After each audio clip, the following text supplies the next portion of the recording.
Hold tight.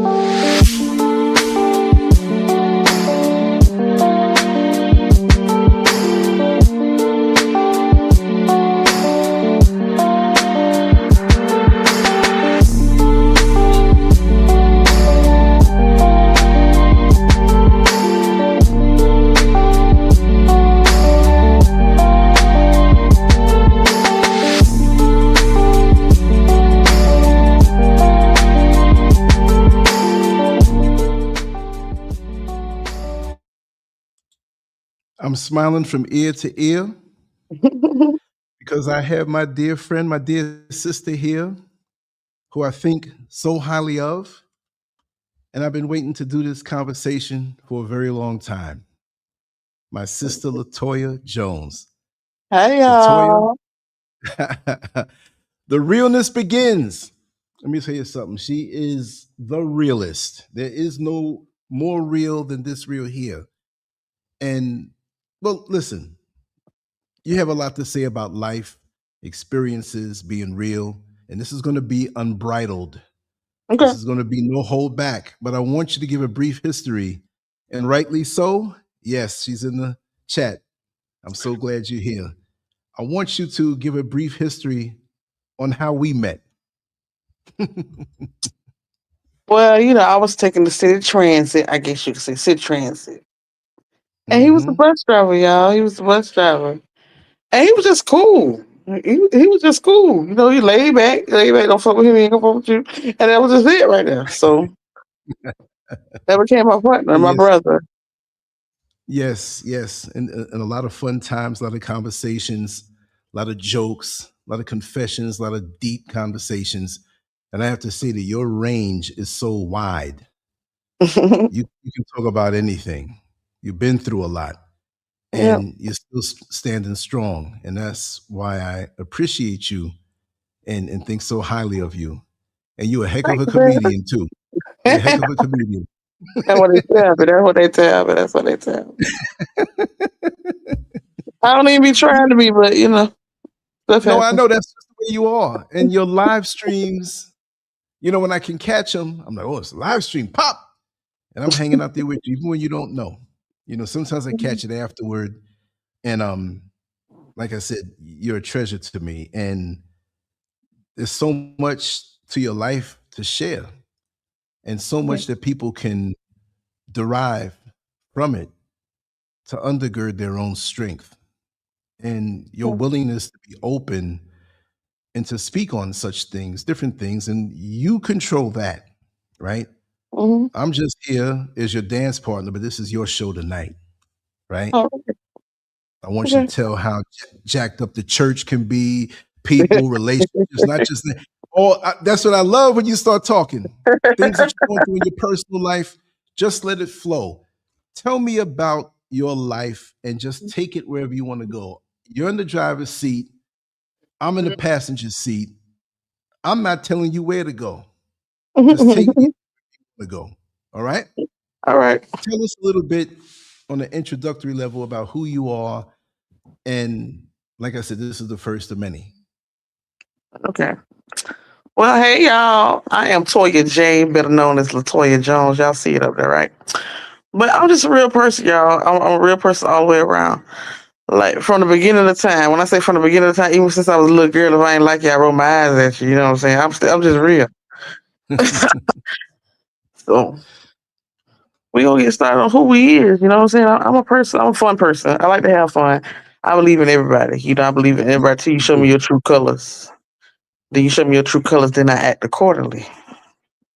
Yeah. Act accordingly. So I've seen all of those signs of you too. And that I got to put this joke out there first, and then I got to put this one out. Remember the time there was a guy with you, and you all sat in the middle of the bus, and you were teasing me. You having fun with me, and you were going, you, bus remember that? Yes, I do. Yes, I was a little fresh, y'all. I was a little fresh, y'all, back then. A little fresh. No, but But it's okay. And she was saying, "Yoo-hoo, bus driver." I couldn't stop to turn around. I turned and look. Somebody wants to talk to you. you didn't play no games, man. You got to go out for what you want. So I didn't play no games back then. Just like It the was a house. game till Yeah. we had a wig on or something like that. It was funny to me. It was funny. I'm like, you a comedian for real. I try to So be. yeah, I try to be. yeah, but continue on, sweetheart. Continue on. Um. So as you say, y'all, I grew up in the church. I am a PK kid. I'm a PK kid all around the board. I was raised by my grandparents, my maternal grandmother, and my step grandfather. I went to church. That's Baptist, Morning Glory Missionary Baptist Church in the wonderful city of Sanford, Florida. Midway, but that's where I went, y'all. By way of going there as I got older, I went to St. James House of Prayer, um, and also in Sanford, in Midway. Mm-hmm. So I experienced a lot in church, y'all. My roots is church. I experienced a lot in church. In church, um, I um I used to sing, I used to do all kind of little things, but I was basically the church baby. So much so that I practically get my way back with anything when I was a child. Um, Mm-hmm. when I was a child, I was about 8 years old. My grandfather, who was the pastor of the church that I went to, started molesting me. I will never forget it, y'all. I went to school this particular day, and my grandfather would pick me up from school every day that he's off. I'll make up something like I'm sick or something like that. He'll come pick me up. He didn't care. He'll come pick me up. But this particular day that he was off, he came and picked me up. He came and picked me up. We went home and we started watching movies. He in the bed and I'm in the bed, and we started wrestling. And it got to the point of the wrestle where I was on the bottom and he was on the top. And my grandfather um started removing my panties. And I'm just stuck. I'm just frozen because, you know, that's my grandfather, and to me, like, I gotta do what he says sometimes. So he did what he did. He got done. He said, told me not to tell nobody. Told me not to tell nobody. And this went on for a long while after that. A long while. We get to I'm 11 years old. I steal $300 from him.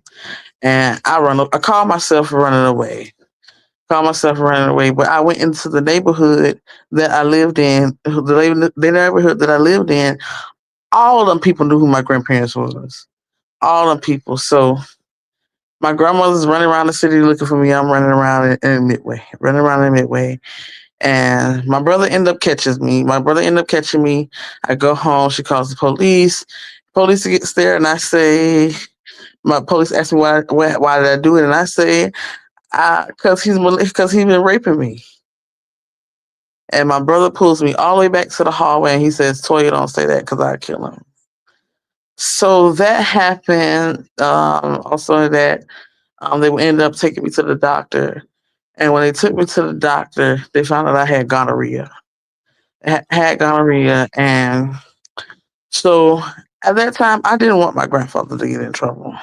I didn't want him to get in trouble, so I put out to my grandmother that I've been messing with little boys. I had been going to mess with little boys. And what I haven't, the only person that has ever touched me at that time was my grandfather. So, but I didn't want him to get in trouble.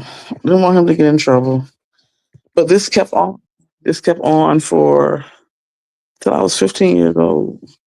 Kept on till I was 15 years old. In this process, my grandmother ended up passing away. When I was 12, turning 13, she passed away. And I ended up having to stay with him for 2 more years, a couple more years after that. And I went to school this particular day. Now I'm 15 years old. I went to school this particular day, and I been having many dreams of my grandmother.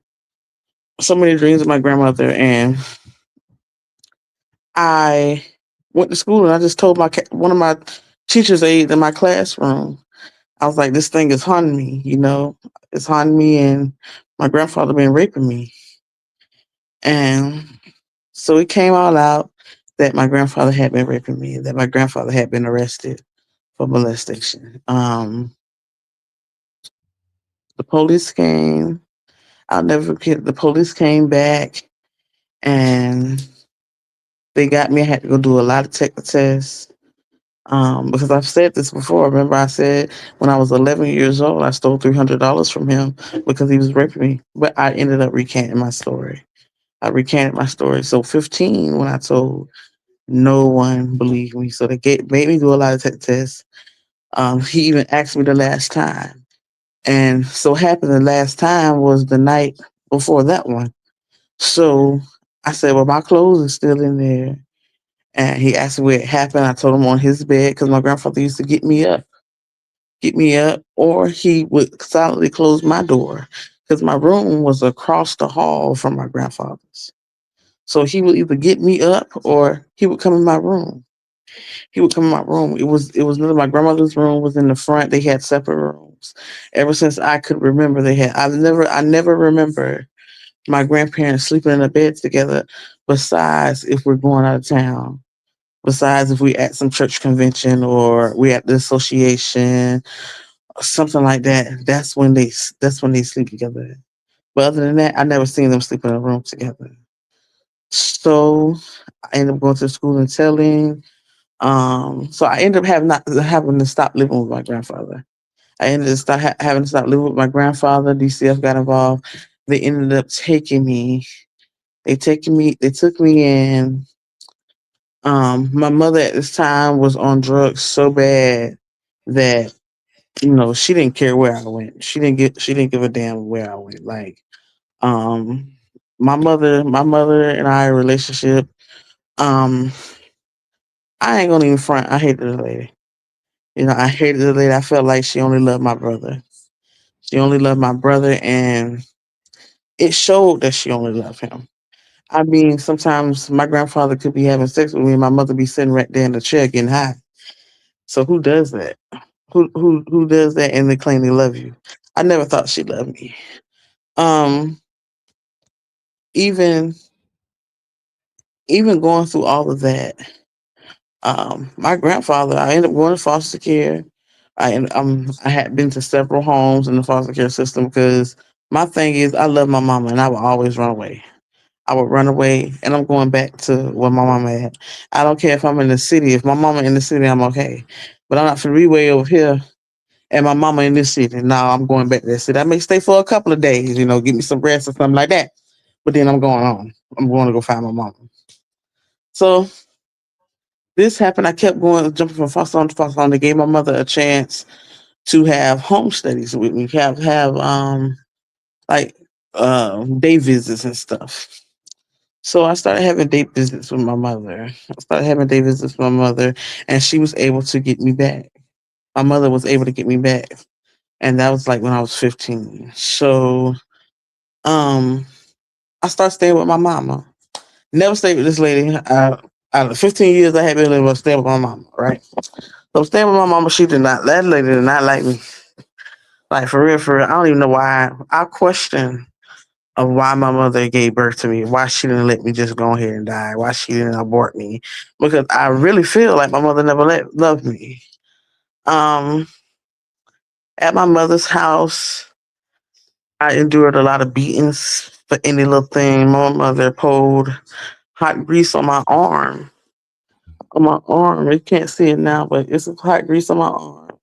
And she put hot grease on my arm and she didn't even care. Like she didn't even care. And it's like I would call DCF, tell them what my mom was doing. They'll come out. How DCF is if you're in a black home. Um, DCF more than likely is gonna call you and let you know that they're coming. If not, they're gonna come. And we black people, we can make up anything real quick. So DCF would come, they'll see everything fine. As soon as DCF leaves, she beats my ass and stuff like that. So it's just like for this year that I stayed with my mother. Um, it was a pure hell experience. In this year, my she had custody of my great grandmother, my great great grandmother, who had Alzheimer's, and so she would leave me with my grandmother. I would take my grandmother to the movies with me. That's the only way I could go to the movies. Was with my grandmother. So we go to the movies with my grandmother, get slick, run off the porch. We got to go looking for her and stuff like that. And it was me and my grandmother. It was me and my grandmother. My mother, she never she never invested in me. She never believed in me. I want to say that I can remember a time where me and my mother had a heart to heart. I don't remember a time. I was always a fat bitch, a this, a hoe. You know what I'm saying? I wish I never had you. Um, I sort of should have swallowed you. Tony used to say all kind of stuff to me, and I used to like dream of taking her out. Like seriously, I used to be there, and I'm not gonna say I didn't try, because y'all know I'm a realist. I don't care. I did. I'm not gonna say I didn't try. Cause what I sure did, chopped that rat poison, and put it right in some collard greens. That thing only gave her gas. I was so mad. They ain't do nothing You to it. got a Just way gave of her, saying things. This is painful, but you say things a certain way that get only gave a gas. That I'm not laughing at you or her, but yeah. I laugh at my stuff too. It's just Mhm. the way of dealing with it. But that's funny. It's Yeah. not funny, but it's funny. Go ahead. Yeah. Yeah. So I ended up staying there, and I had this friend, a god sister, that my grandmother raised, that my grandmother helped out with. Her name was Keisha, Mhm. and I would run away and I would run to Keisha house. I would find Keisha. I don't care where she lived there. I would find a way to get there, and I get to Keisha. So this particular time that I had run away, my mother didn't bother me. I was on probation too. My mother didn't bother me with Keisha at this particular time. She didn't bother me. She let me stay there. She knew I was there. She let me stay there for a while and stuff like that. Because I guess in her mind, she was fed up with me running away, fed up with me calling the police. You know what I'm saying? Fed up with me trying to kill her. You know what I'm saying? Stuff like that. She probably was fed up. And Mhm. she left me at Keisha's house. She left me at Keisha's house. But I was so rough at that time. I was so rough. Like I my mother taught me how to survive. I ain't gonna even hold you. My mother taught me how to do this, that, and that to survive. And so when I was with Keisha, it was easy to leave her house, come back as long as I was back at a certain time.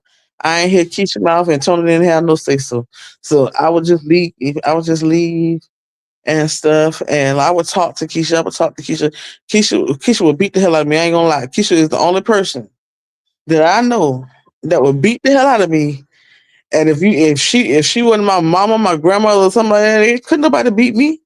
But Keisha would beat me. Keisha would beat me, and she'd get up in my face. And she's the only one that I would never hit. That I would never do anything to, because if I don't know nothing else, Keisha loved me. Like That's what I'm Keisha, saying. she loved me. She loved me. So Mhm. I couldn't, mad as I was, because the heifer made me mad. She made me real mad. As mad as I was at her, I couldn't hit her. I couldn't do anything to her. I couldn't do anything to her. I just have to eat that junk what she talking about and go ahead and do what she said. Because at the end of the day, that still was my sister and my dog.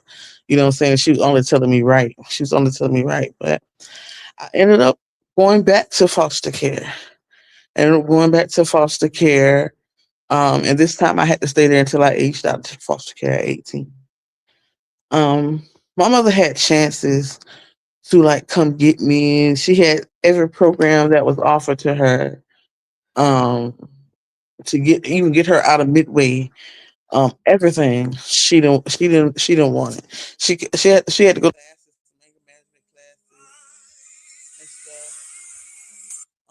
But I'm sorry about that, but Oh, that was a phone call. That's no problem. No problem. she she didn't even try.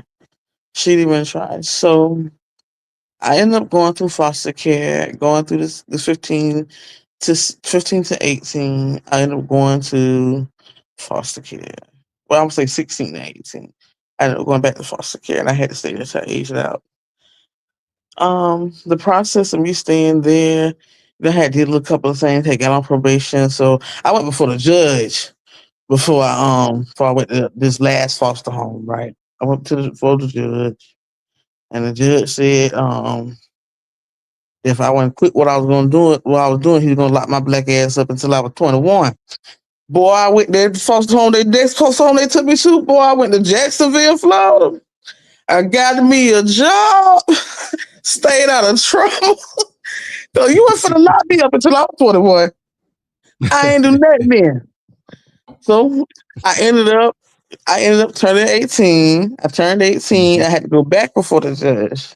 And the judge said I completed the probation and I was free to go and stuff. I turned my life around and all that. But at 18, it was on after that, baby. It was just on after that.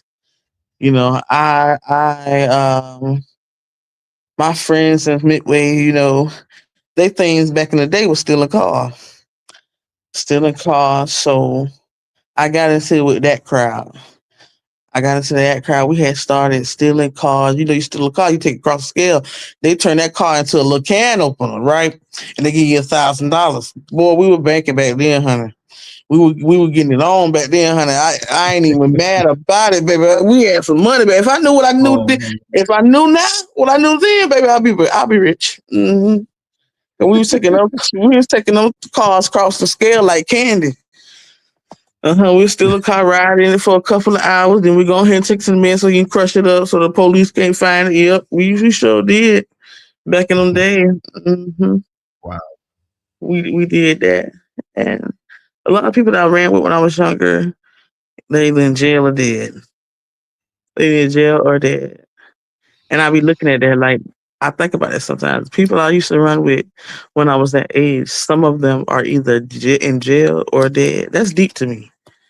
And even with me aging out of foster care and I went back to Midway, hanging with the wrong crowd and stuff like that.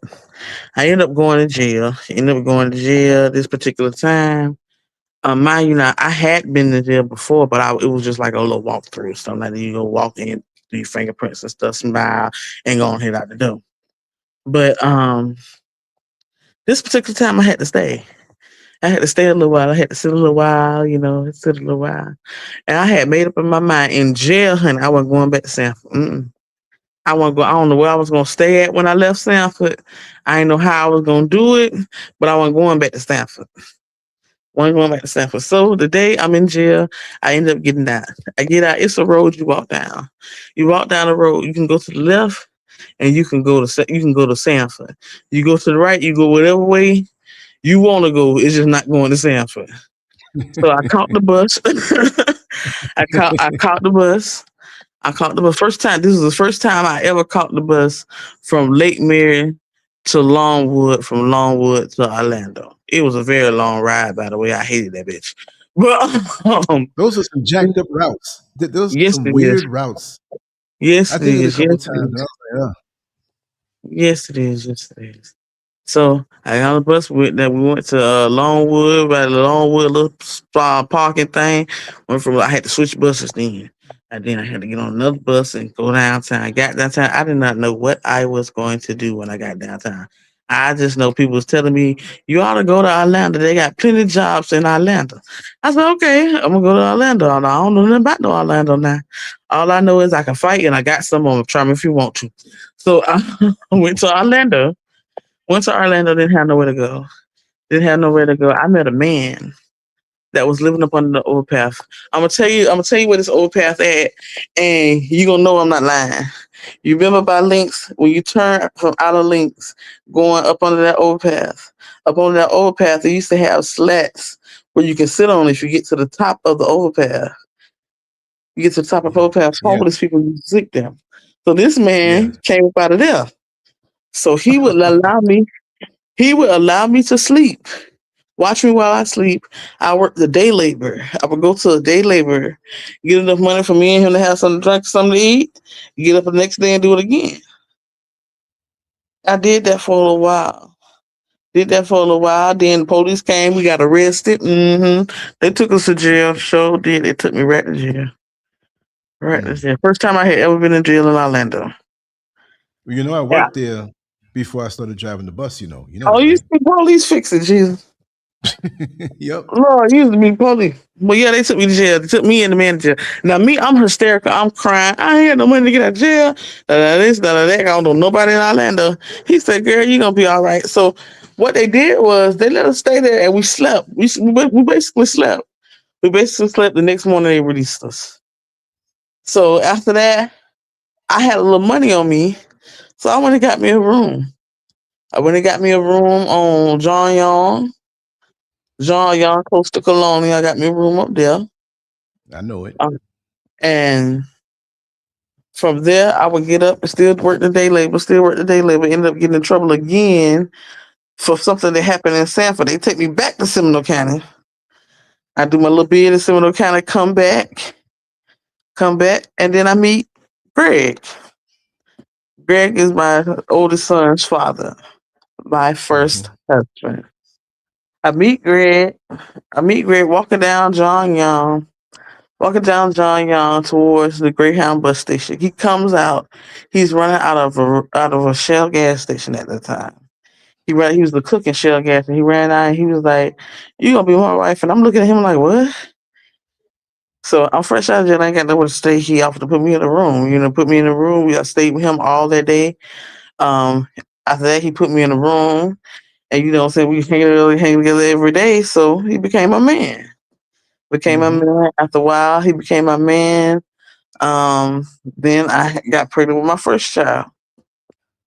I got pregnant with my first child at the time. We wasn't married then, but I had went to jail that time. Got out, got on probation.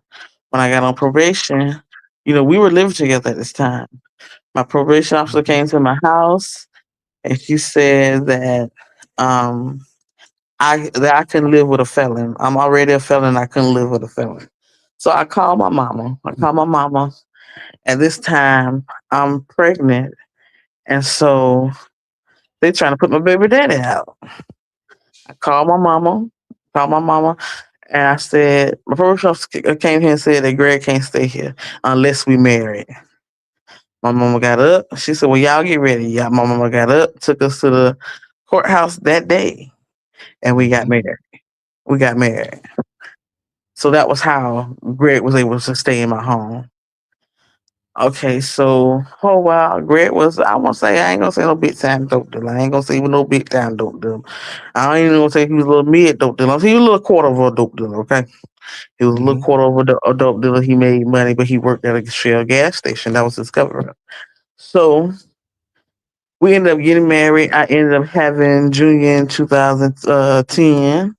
I had Junior in 2010, and things with me and Greg was already kind of rocky.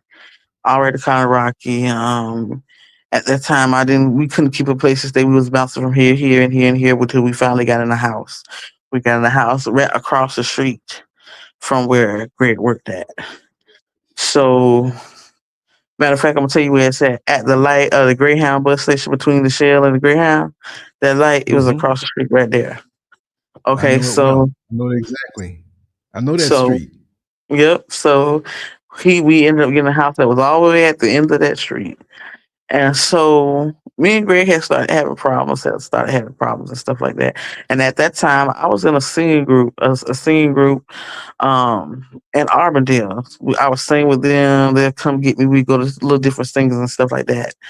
This particular day, I'm getting ready for a singing, and my neighbor says to me, she calls me and she says, "Somebody's at your house." And she came like 30 minutes after you left. So the person I'm riding with, I told her, "Yeah, I need to go back to my house. It's an emergency." But I'm going back to my house to sort some shit up because who the hell you got in my damn house? So I ended up going back to the house. Open my door. So I guess Greg forgot he was cooking something. I think he forgot he was cooking something. It's because he had something on the stove. But them two motherfuckers in my room getting it down, baby. I'm talking about they were getting it down in there. Right? So whatever he was cooking had grease involved in it. So it was grease on the stove. I took the grease, and I dashed it on both of them. Cause y'all know I got 5 screws all them missing. So I went in there and I got it on him. He gets out the house. He runs. So the way my house was made, in the front of my house Sorry was a, to interrupt you. When you said they were getting down, they weren't doing calisthenics. no fucking. I just want the confirmation. Oh, so God, dog. so the way my house was made, the front of my house was a 3-bedroom, but the back of my house was a 3-bedroom. My landlord lived in the back of the house. So he jumps up, he runs around there. I proceed to run behind him. I don't know if he called the police or the girl called the police. My landlord called the police.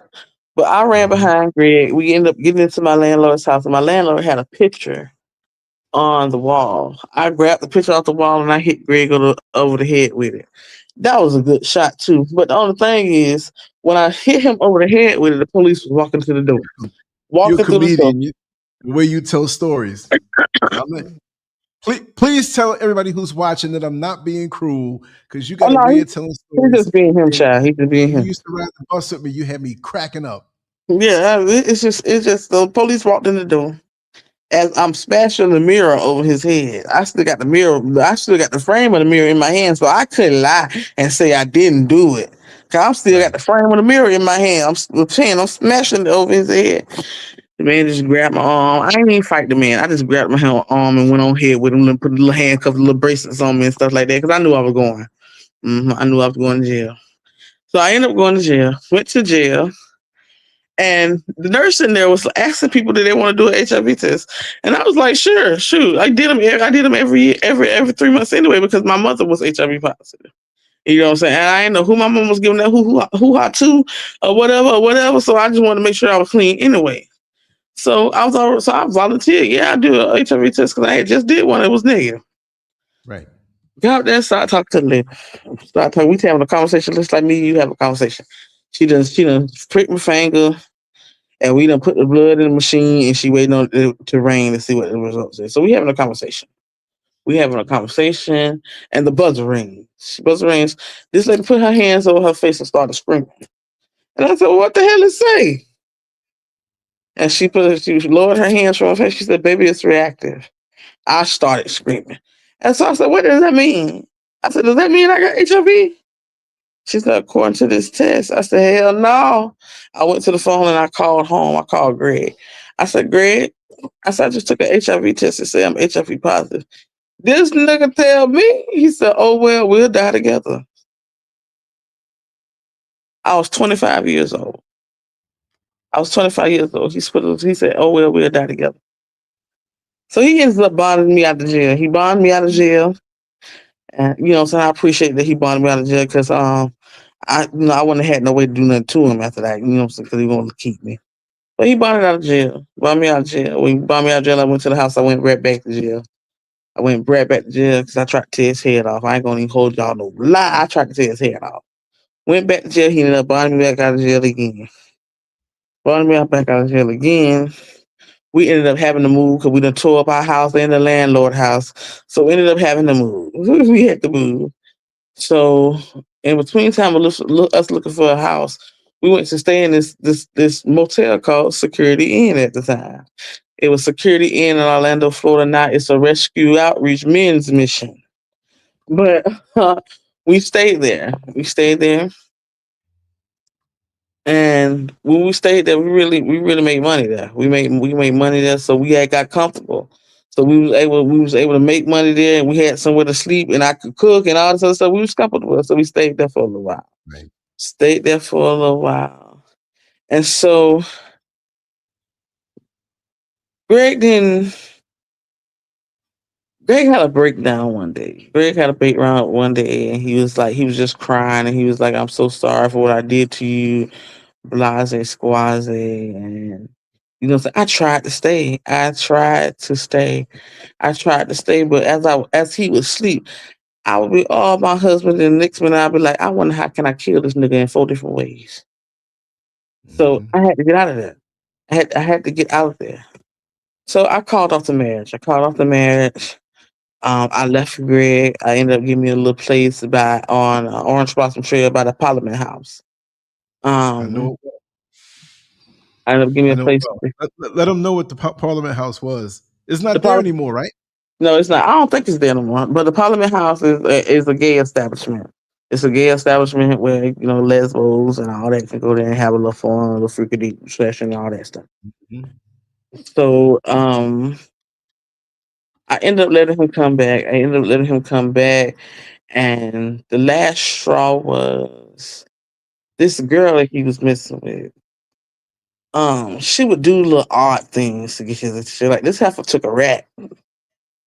She took a rat. She cut the rat in half and filleted the rat. She filleted the rat. Then she took the guts of the rat and she made it into a heart. And she wrote my name, his name, and Junior name in it. And so he had walked out the door that morning. And I said, and it didn't say nothing to me about the guts. I get up and go out the door. I immediately see the rat on the ground and the guts and stuff. I call him. I said, "You Oh didn't my see this God. rat?" Oh, she had 3 eggs too. The girl had 3 eggs. She had 3 eggs with our names also written on them. So So this is witchcraft. yeah, it was witchcraft. But I've been raised in the church. I know the blood of Jesus. I know how to call on Jesus. So he said, "Yeah, I see them guts in that rat. And I ain't messing with that stuff." I said, "Oh, you scared?" And he said, "Hell yeah, I'm scared. I ain't messing with that stuff." But my dumb ass, I'm gonna say dumb. I'm talking about me for a minute. My dumb ass take the eggs. I took the eggs. I went in the house and cut on my skillet, scrambled me some eggs and some cheese, and then I put them on some bread, and I sat there and ate them. Right. And when I tell the story, they were like, "You ate the eggs? Yeah, I ate the eggs. Ain't no need no good eggs going to waste. I wasted the eggs. You know what I'm saying?" Because Oh, I really didn't believe. I right, really don't believe in witchcraft. Witchcraft is not more powerful than the power of God. So I don't. right, right. I wasn't scared of witchcraft. And I cleaned the good stuff off the yard, all this stuff like that, and all that. I did all of that, but this little girl was cuckoo for Cocoa Foster. Greg, I don't know what Greg promised her. I really want to know what that nigga promised her too, because that girl was crazy about him. She was real stone cold crazy about him. She wanted Hmm. to fight me, so she was gonna do stuff to me and all that for Gregory Mills. I was like, I'm trying to figure out what this nigga got because I know he ain't got gold at the tip. So what the hell he got? So, but she was crazy about him. The girl was crazy about him. The girl was crazy about him. She would come up. She would still come up to the store and sit in the store. She'll sit in the store. I go to the store. She up there sitting up there. And so I go pick up my stuff I want out the store, and I see her up there. I see up there. He behind the register, sitting up there trembling. She up there looking retarded, with her eyes cockeyed, and I walk right past them. I walk right past. And she said, she told me one day she ought to F me up. And I looked at her and said, "You ought to feel fool up." Girl, I said, "Don't you know you have so many knots upside your damn head in this store? All these beer cans in this cast right here, girl, I would beat your tail in here." You know what I'm saying? But she never messed with me though. She was a little scared. She was talking a little trash, but she never messed with me though. So I ended up leaving Greg again. He get with this crazy ass bitch named Victoria. Victoria. And Uh-oh. this girl was so happy. She was so happy that she found Greg. She was so happy that she found Greg. I would let her call me. She would call me and ask questions and all of that. And Wow. I would answer her. She called me. She said, "Well, I just want to know, do Greg got HIV?" I said, "What did he tell you? Did he tell you he had it?" I said, "Oh." She said, "No." He said he don't have it. I said, "Well, oh, baby, that nigga got it. That nigga got it. If you're sleeping with him, bro, you going to have it too. Y'all going to be a big happy family over there." But she still was in love. She was in love with Gregory. She was in love with Gregory to the point that she would come down. At this point, Greg had left Orlando and he had went back home to North Carolina. This point, he had left Orlando. He went back home. He took her with him. And she would try, I would call, I would cuss Greg out every chance I got. I mean, every chance the phone wrong and it said, Greg, I would answer the phone, be like, "What you want, bitch?" You know what I'm saying? I honestly would, because I don't care what the hell going on between me and you. They ain't got shit with this little boy on the birth in the world. So he would come around. He would send her down here, and she'll come get Junior. And I called. She only kept him a few little days, you know what I'm saying, in North Carolina. She only allowed to keep him like a week. And I would call every day to try to check on my baby. This particular time, she brings my baby back. She brings my baby that back. Junior is soiled. He's soiled like he rode that in that diaper from North Carolina to Florida, you know, and he was screaming and hollering. So that was the last time that I was going to allow my son to even go with y'all. Because, you know, I'll be in jail, y'all around here playing, thinking y'all hurting somebody, y'all messing with my baby. So that was the last time that I would allow Greg to get him. I would tell Greg, I was like, listen, you can come to Florida. You can come to Florida, spend a couple of days with your child, but I can't let my baby go on another trip with this girl. I can't let my baby go on another trip with this girl because see, y'all playing, but I'll be in prison. You know what I'm saying about my child. So he can't come back. And so Greg took that opportunity to me, he took that opportunity to say, oh, well, I ain't taking care of Junior. I ain't doing nothing for Junior. So I ended up having to do what I had to do. I had to do what I had to do. At this time, I have a terminal illness. And if you have a terminal illness, people out there listen to me. If you have a terminal illness, it's agencies and stuff that will help you. It's agencies and stuff that will help you. So I had to do what I had to do. I had to put up with some rules I didn't want to put up with. Listening to some things that I didn't want to listen to, but I always kept the roof over me and my son Chad. I kept a roof over his head, and I would call Greg and I would ask him for help, and he'll be like, "Oh, I ain't got it, I ain't got it." So I just stopped calling. I stopped calling. I said, "You know, I'm gonna get money on my own." So I started writing me a good check. I sure did. I started writing good checks. Start writing good checks, making this money. I don't care. You know what I'm saying? I don't care about saying it because you can't do nothing about statute of limitations is going off of it. But I used to write checks. I would get a job. I would work for a little while, you know, to keep people off my business. But I would write a check. I loved writing checks. I don't care what y'all Holy Ghost people say. Y'all old people that used to do stuff back in the day, y'all keep saying you God forget it. Yeah, he forget it, but you remember, Heifer? You remember them checks you used to write? You remember? So I used to write them checks, and by the grace of God, I got caught one time writing a check. And the person that I did this to, I also stole her car. I stole her car. And when I say writing a check, y'all, I'm saying like I use writing a check for different things. So the extra thing that I stole from her was her credit card. I ran it up. I was so good I could run a big bill up in 10 minutes. That's how good I was. But I got a little greedy. I ended up stealing this car and I said, I'm gonna keep it. I'm gonna keep it. And I went all the way to Sanford to steal a car. And I brought the car back to Orlando. Went to Orlando, racked up some stuff. I'm talking about, bro, every shoe that my son needed, baby. I was good at what I did. I know some of people be acting like they don't forgot, but I ain't forget, honey. I ain't forget. I sure ain't forget, honey. My son said he wanted it, but Gregor was gonna get it. Gregor was gonna get it. Now I tried to do the legal stuff. I went to school and stuff like that. I got a good education, y'all. I went to school, you know what I'm saying? I even went to ministry school. That's a whole other story. But I went to school, but it still wasn't enough. It still wasn't enough because, you know, you pay attention to what other people do for their kids. And you be like, damn, I want to do that for mine. So that was my mindset. If I seen kids with Jordans, Nikes, and stuff on, and I know at the time that my personal thing that I only could afford Walmart and pay less, honey, I was writing whatever I could write to go get my son some Jordans too and some Nikes and all that other. My baby wanted that stuff too. You know, my baby wanted to go to little birthday parties. When the birthday parties weren't at home, it was at a restaurant. And mama ain't had no money, baby. I had to make sure mama had money.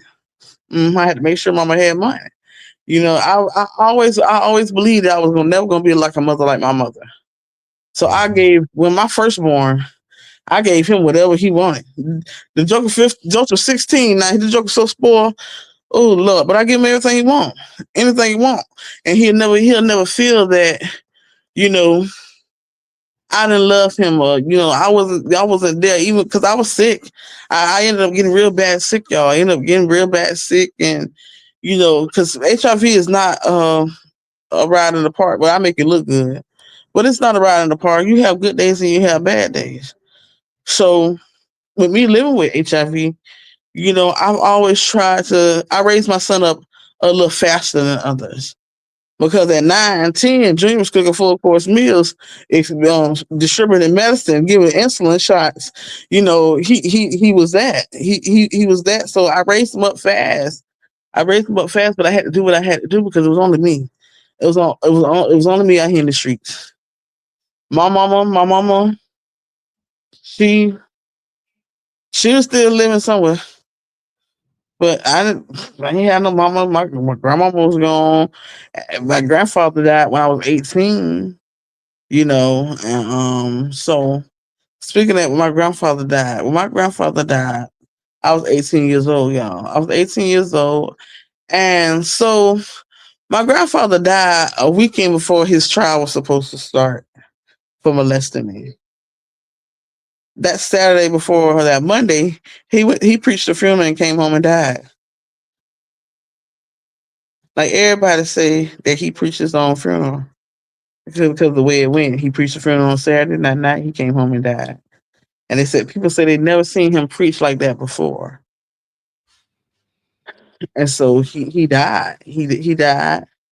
And I remember at his funeral, you know how the family gather up at the house to get in the limousines and stuff like that. So y'all know he was a preacher, so you know that funeral was big and grand.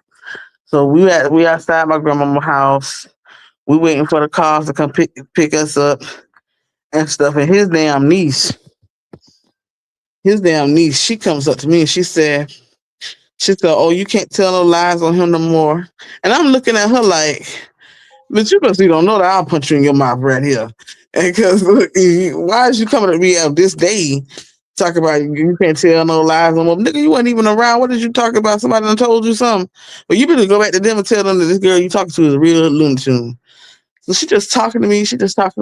And so finally my uncle comes up. My uncle comes up and says, tell her to stop and there's no time for that or whatever. And we went to his funeral. Now. His funeral for me was bittersweet. When I say bittersweet, I'm going to say this. When people describe molestation, they describe as a real traumatic experience. I'm not going to say that the experience was real traumatic. Yes, he did things that hurt me. I was 8 years old when he entered me. I was 15 years old when it stopped. So yes, I experienced some things. But if you count the years, that's 8 years of somebody getting on you, having sex with you, then taking you out and doing everything for you. So the thing was with my grandfather was the police wanted me to say that he beat me. He beat me. He was nasty to me and all this. And I would never, I don't care. My story could have been out, could have been big and stuff like that. But I'm not finna tell you no lie to get it there. I'm not finna tell you no lie to get it there. You know what I'm saying? So no, I would never say that my grandfather hit me because my grandfather never hit me. My grandfather never hit me. No, I'm not gonna say that he done had me chained up and I had to do this and I had to do that. You know what I'm saying? I had to do some things for sexual, but he never mistreated me, in a certain way. I don't know if that makes sense. But he never having sex with me is harming me. But all that other kind of harm, he's never done that to me. He never done that to me. My grandfather treated me more so as if I was his wife, more than a person. I'm not gonna say a person that's getting molested because I was molested, but I'm gonna say like a person that get abused and molested, like get beat and molested. Because he never did that to me. He never did it to me. I remember people used to come tell my grandfather stuff that I used to do, that I did, and stuff like that, and he would just pay them back. He would pay them back if he said if they said an amount, he would give them amount. He never came to me with nothing that he had heard about me or anything. He just always tried to protect me. He always tried to protect me. Like when I was coming up, he had me in Blue Cross and Blue Shield. My brother had to get Medicaid. I remember my mama arguing with my grandmother about I had Blue Cross and Blue Shield and he had Medicaid. All right, I'll never forget this. She's in an argument with my grandmother and my mom, or my grandfather, and she said, "So y'all mean if Toya needed surgery, she gonna get the surgery, or if Brian need the surgery, he ain't gonna get the surgery?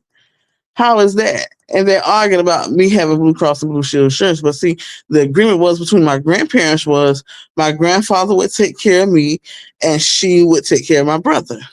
That was the agreement. So, and my grandma was the type of grandmother that she was into all the basketball, the football, running track, doing all that. She was into that. My grandfather, on the other hand, he was an old school parent. He didn't believe children should go out and play football. He didn't believe children should go out and run track. He didn't believe children should be away from home for a certain amount of time. So it kind of worked out because I was young. I was the church baby.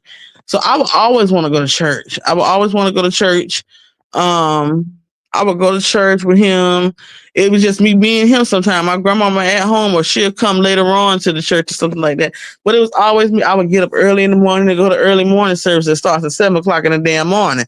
I would get up and I would go to early morning service and stuff. So, I mean,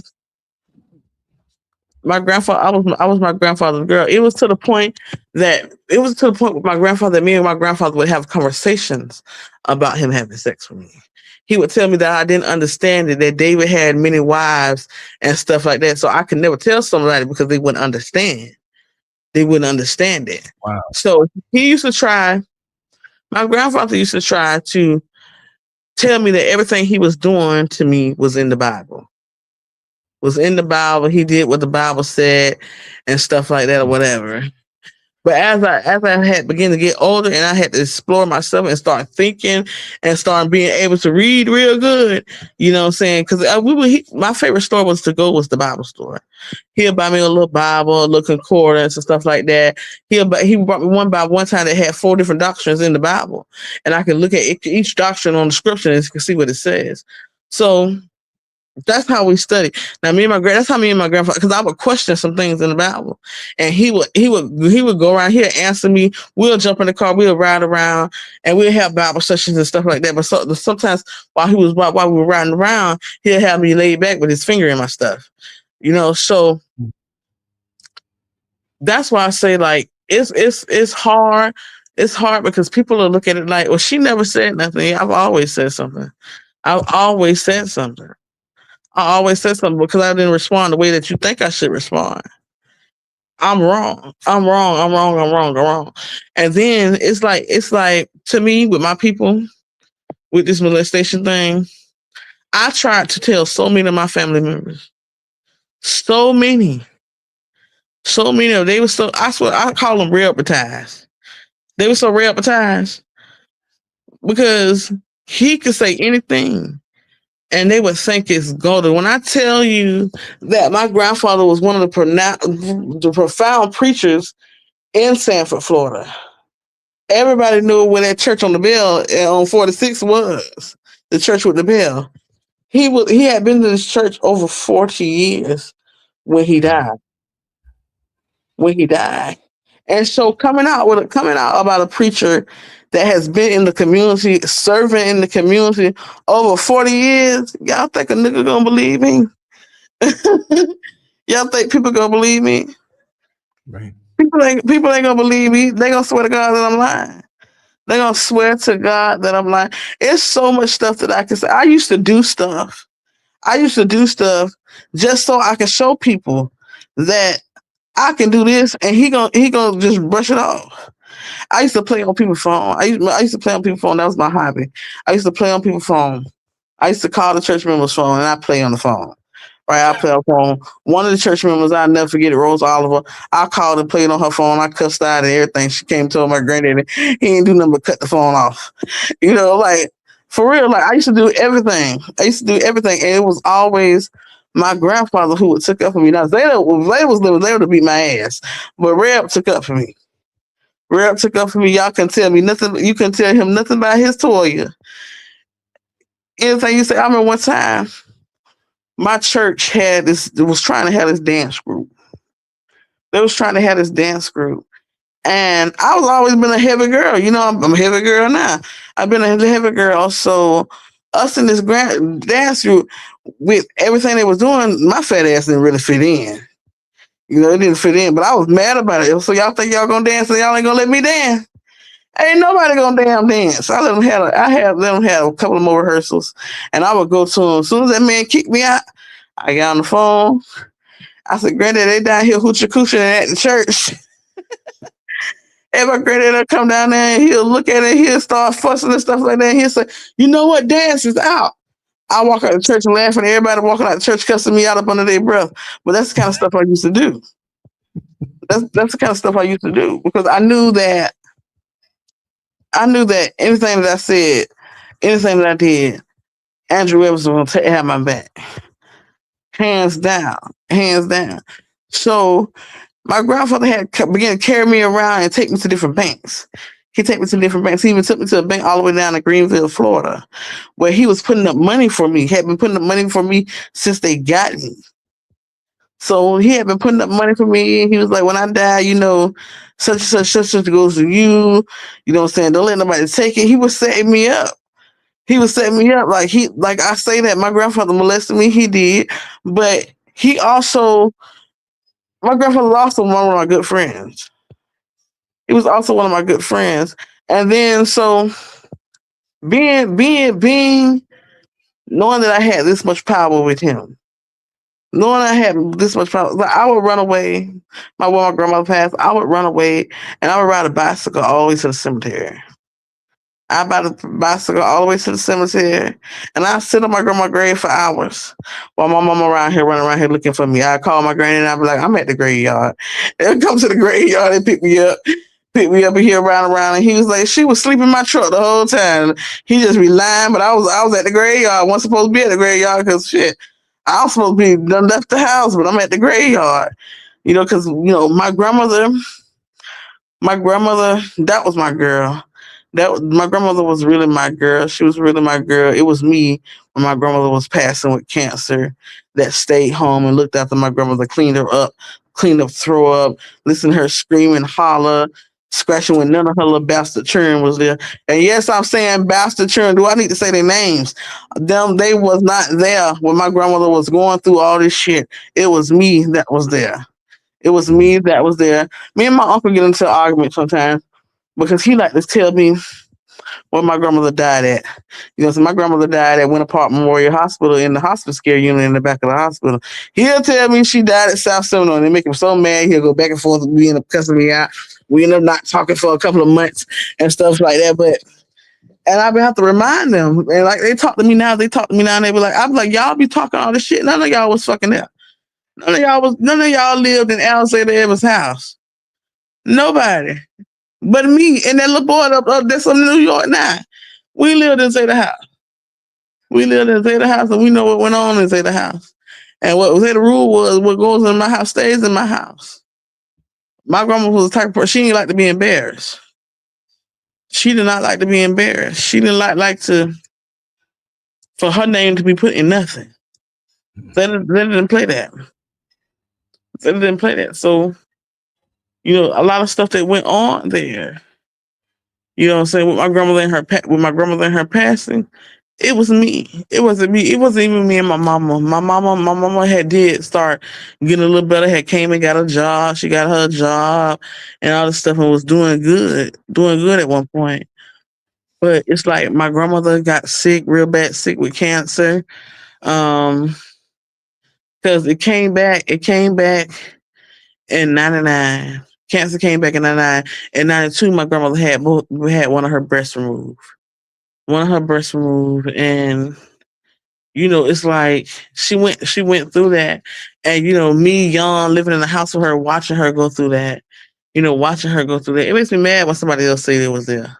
Because no, you wasn't there. You wasn't there when people never know what people go through in their final moments. Never know what people go through. My grandmother, she screamed and hollered. She screamed. She like something was coming after her. She would scream and holler. She'll be in the bed, and then the next minute she'll be singing a hymn. But this was how she died. This cancer had got so bad in my grandmother that they had to put her in the hospice unit. They had to put her in the hospice unit. When they put her in the hospice unit, she stayed in the hospice unit for like a week. I want to say like a week. And this particular day, we was gonna go see her, but my grandfather said we was gonna go to church first, and then when we leave church, we'll come see her. But we ended up leaving church. We ended up leaving church, going to eat. Then we went and seen her. This particular Sunday, when we get to the hospice unit, we walk in the door, walking to get to her room. It's a sign on her door. It's a sign on my grandmother's door saying, "Do not enter this room.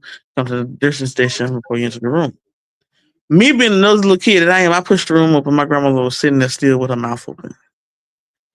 And so at this time, I pushed the door open, and my little cousin came right behind me, and she started screaming and hollering.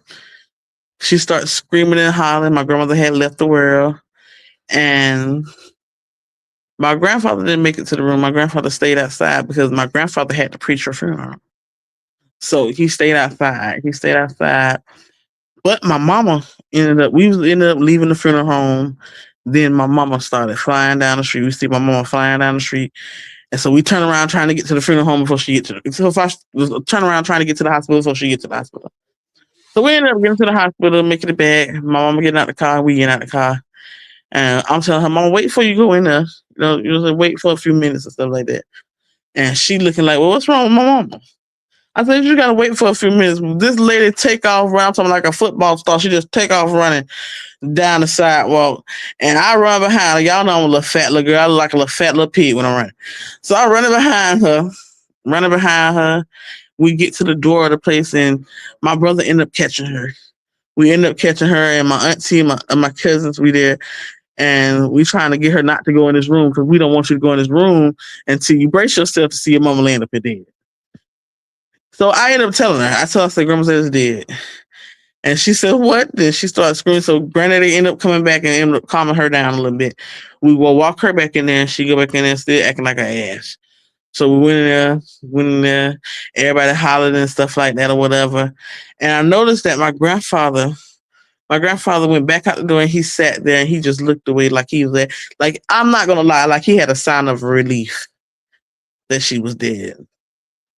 Cause I didn't see my grandfather shed a tear. I didn't even see my grandfather bow his head. Like he just looked in a sign of relief. A sign of relief that, okay, this is over. Like he really looked like that it was just a regular thing going on.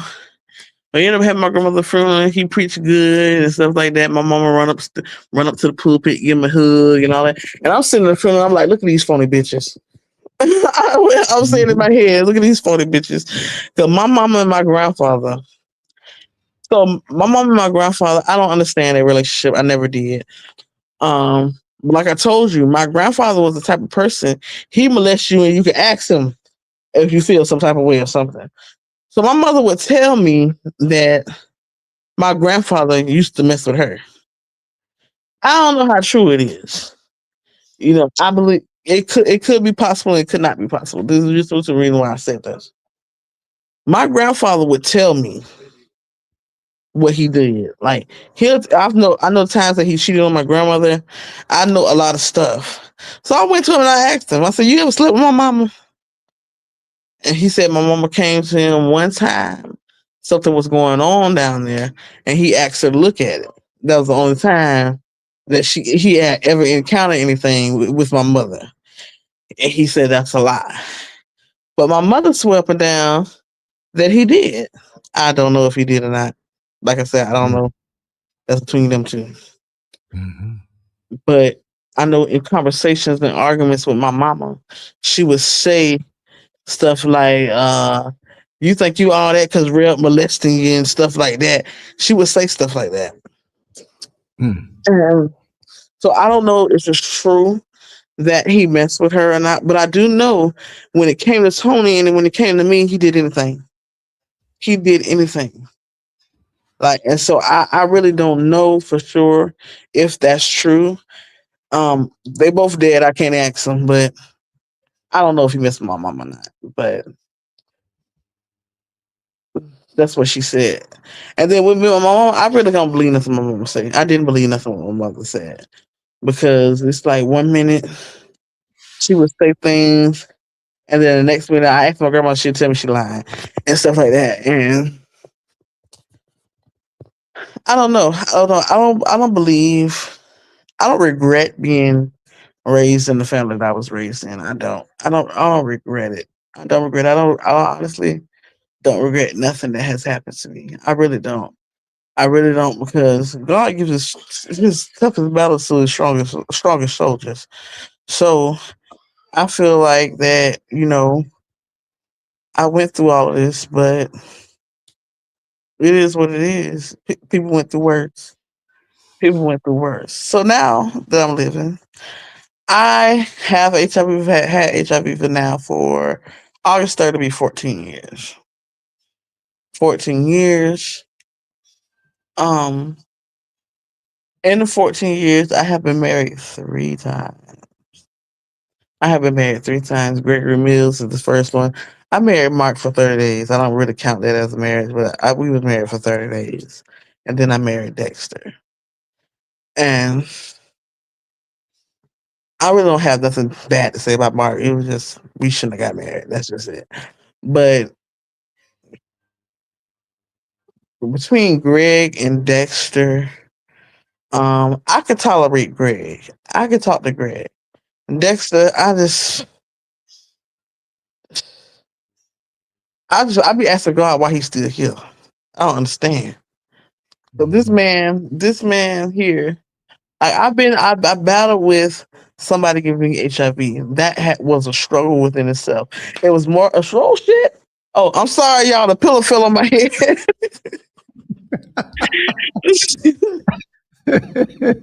Hey, it's You realness made me over here. jump. Look, it's realness over here. I'm gonna shift in my wig, yeah. But the battle that I have had with Dexter, it doesn't compare. It doesn't compare to somebody giving me HIV. Right. It really doesn't. It does not compare. And that's the relationship. That's a man that I really have to go to God with daily. I have to go to God with daily because I know that people can be people, and if he just be true to himself, he'll be all right. He'll be an all right individual. So I be trying to like continue to pray for him and continue to seek God for him. But the nigga make me so mad, I just want to snap his neck sometimes. I really can't stand him. I really can't stand him. But I be trying Right. to remember what I used to do. So I keep the little girl back in the back of my mind how I used to pray and how I do this. Now, y'all know God, my homeboy. That's my dog. So I tell God anything. So I tell him the good, the bad, and the ugly. I be sitting down here, y'all be in church, all that holler. I be sitting down here and I be like, Lord, you see these motherfuckers trying me now. Now I'm really trying to do right, but you see these bitches, right? All right, it's your turn. You better get them.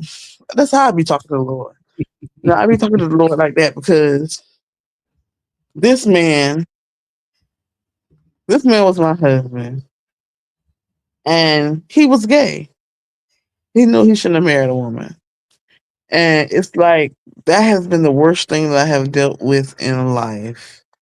Like battling this man for a daughter that he never wanted. He never wanted this little girl. But we ended up having a daughter. And he has done everything in his possible power to keep me from my child. So that has been one of my main struggles. Well, I think I handled it really well. I handled it really well. But my vision that I have, I try my best to tell people my status. Because when you talk about it, it's a conversation starter. It's a conversation starter. I've had people come to me talking about people with HIV, thinking I'm just a regular old person sitting around here, don't knowing I got HIV running up and through this body. And they'll talk about people like a dog and tell me they know what HIV looks like. And I'll be like, what I look like then? And they be like, what you mean? Wow. So I said, because if you know what HIV if people look like, you can be able to tell me something. Mm-hmm. And they be like, "Girl, you ain't got no HIV. Why you lying?" It really bothers me that people think that I lie about being HIV positive. Right. Like, who the hell would lie about being HIV positive? It's not like I'm not lying like I got $1 million. I'm gonna pick a lie to say I got HIV. People is crazy as hell. But I really do have HIV. I have HIV. I live with it, but and I live with it, but it don't live with me. It don't live with me. Ain't nobody gonna treat me different. Right. Ain't nobody, because you coughing around here with a common cold is more deadly to me than I am to you. If I ain't sleeping with you, kissing you, or doing nothing like that, you ain't got nothing to worry about. You ain't got nothing to worry about. But people be so ignorant. People be so ignorant. People be so stupid. They want to say everything. Like, if I eat off a spoon you ate off of, I'm going to get it. How the hell? How you going to get it? Like, some stuff is just like elementary school shit. Some stuff is elementary school stuff. Because you can Google some stuff about HIV and learn about it.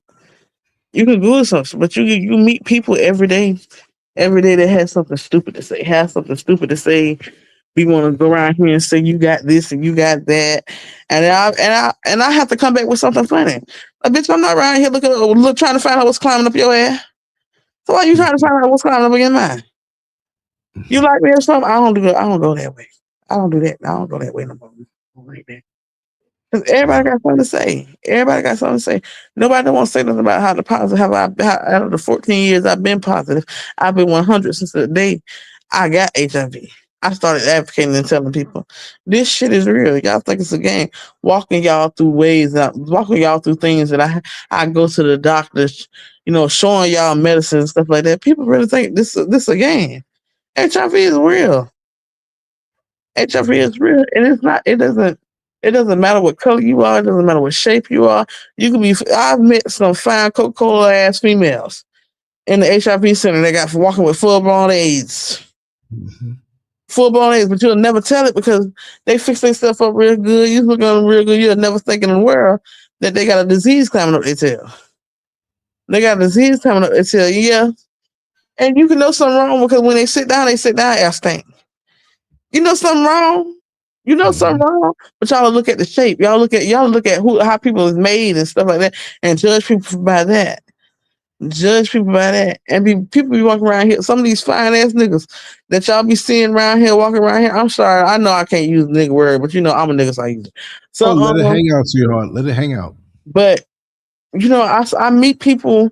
I meet people in the HIV center. I even go live in the HIV center because I be wanting people to know when I was back home in Orlando, I would go live in the HIV center because I'd be like, I see some of my homeboys' friends in there, and then I see some of my girlfriends' husbands and stuff in there, and I'll be like, well, baby, you ain't never said nothing about this. Did you know this?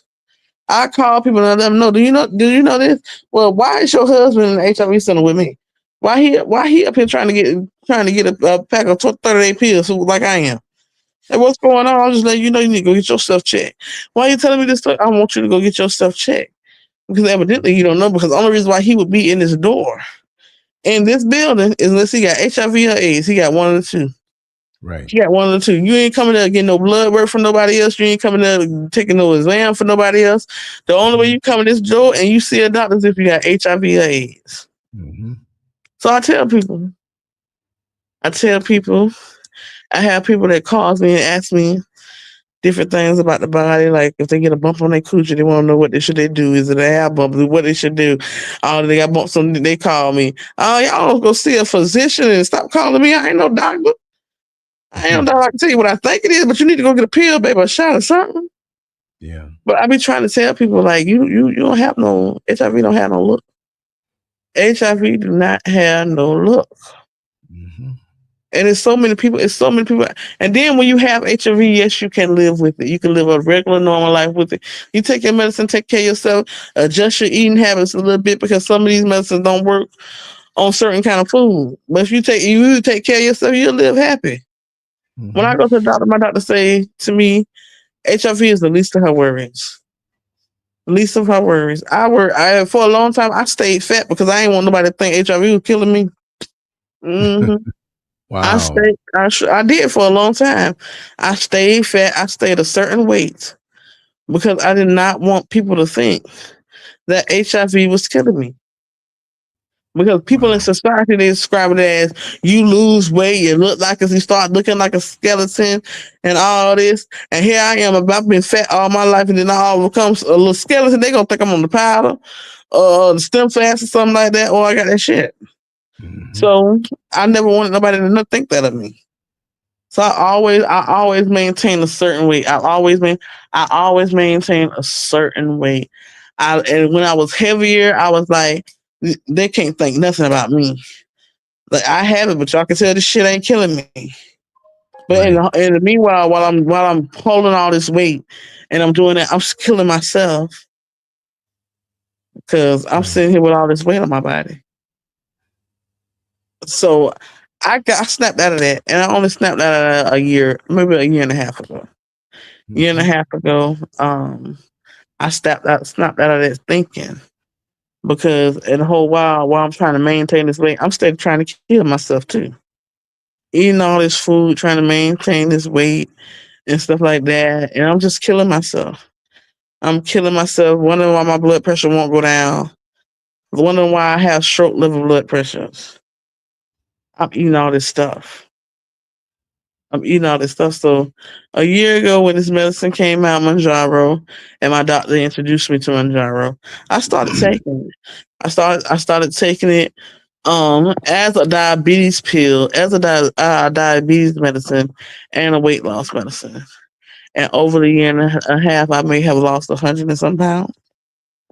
So I've been doing good, and if I feel better, I feel better with all that weight off me. So Right. now you hear people talking, they'll make that comment. I mean, I don't be give a damn what you say. You know, because y'all don't want me to start talking about you. You know what I'm saying? So I Right. just got that mindset. I got that mindset of trying to be something that I'm not. And I won't say that I always had that mindset, but parts of me want to show that this thing wasn't defeating me, and parts of me wanted to show that I could still do anything. So I did anything. I did anything that I wanted to do. I did anything that I wanted to do, and I gained a whole. When people look at me and they be like, "Girl, you lost a lot." I said, "Yeah, I lost the midgets. Cause I used to carry around midgets. I be afraid to carry around extra people on my body, but Mm-hmm. now I'm out of that. I'm out of that. And so I still advocate sometimes. I advocate. I get in arguments with people about HIV because, bitch, you don't know what you're talking about. You be spreading all this wrong information and then making people feel like this, that, and that. I tell you the real bad and the ugly. Listen, I got to go to the doctor just like you. I got to get blood work every 3 months, just like you. I have to go in to talk to the doctor every month, sometimes twice a month, sometimes 3 times a month, depending on how this body is doing. I have to go do those things. Mm-hmm. I have to take a pill for the rest of my life. I have to take a pill, just like y'all got to take a pill. And some of y'all got that shot. Y'all be careful of that shot. It make you crazy too. It make you crazy too. It make you have suicidal thoughts. You be around. You wonder why you're taking this shot. You walking around here. You wonder why you're thinking about killing yourself. Ain't nothing wrong. You having a happy day and everything, and then you still want to kill yourself. It's the shot. Mm-hmm. It's the shot they got out now. Discovia, something like that. The shot with HIV. Y'all don't take that shot. It's only some water and one pill a day. Don't take that shot. No, I don't like that shot. It's causing people to kill themselves and stuff like that. And my doctor said I'm at a level that I can get the shot. I don't want the shot. She said, Mm-hmm. "Oh, but you're gonna have suicidal thoughts." So I'm already a little touch. So now I'm gonna have suicidal thoughts with the touchness. Now I don't want none of that. I don't want none of that. I just take the regular medicine, and then I also take herbs. I also take herbs.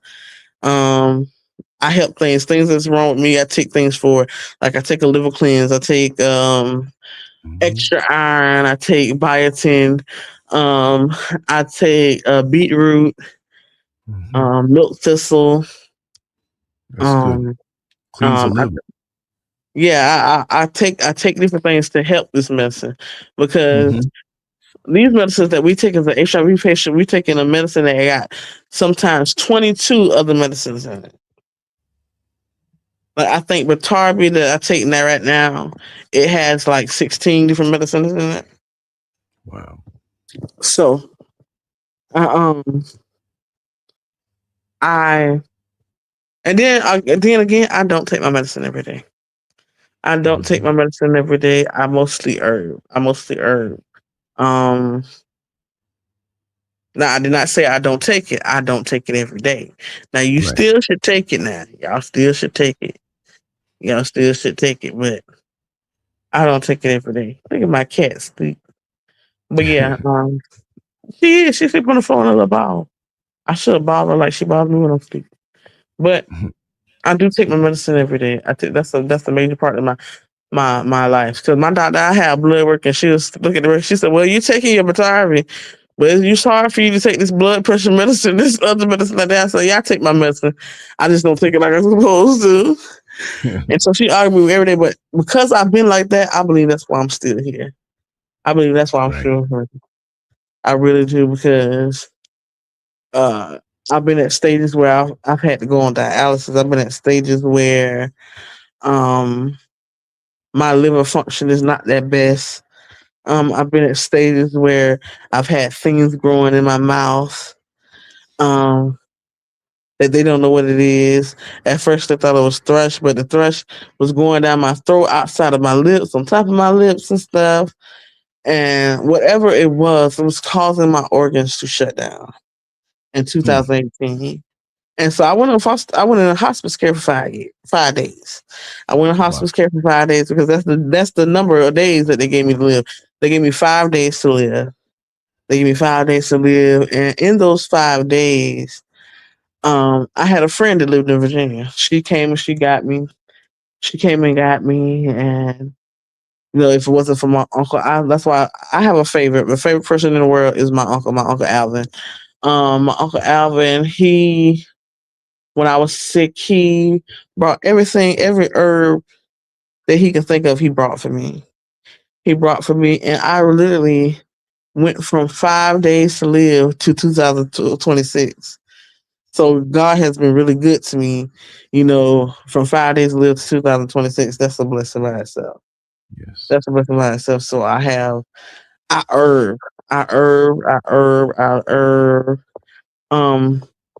The church people. So my thing with church is that people be so damn phony and so damn fake. This is my thing.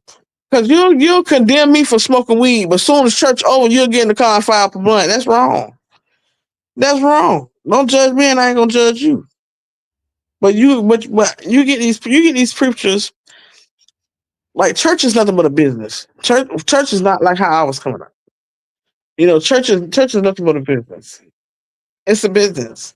And you have these preachers that are responsible for people's souls and still doing the same shit that I'm doing. Instead of you coming to a person and saying, "Look, I'm striving for God, you striving for God, let's do it together." So you'll come in and judge. You can't judge. A church can't bully me. Church, I'm just for real. Church cannot bully me. Church, because I feel like can't nobody tell me shit by church. Can't nobody tell me shit by church. Because I look at these people. I look at these people in church, and it's like I can't. I can respect the first thing that I try to pass the with is a cuss word. I say a cuss word in front of the pastor because I want to see where you gonna come out. Is you gonna correct me, or is you gonna start cussing with me? Majority of them start cussing with me. Wow. Majority of them start cussing with me. I have one pastor. I have one preacher that I know, and God bless the dead. Her name was Pastor Selena Bleedlove. I was around her, and I was just cussing. She was a pastor. I was cussing. She's the only pastor that has stopped me and said, "No, baby, you can't cuss around me." I respected that lady for that. I respected her. Because she didn't come at me sideways. She just put me aside and she said, "Baby, you can't cuss around me. I don't care about you doing it, and you doing that on your time. Don't do that in front of me." I can respect that. But some of these other preachers, honey, I can sit after church and roll a blunt with them. Oh, wow. You know what I'm saying? This is my saying.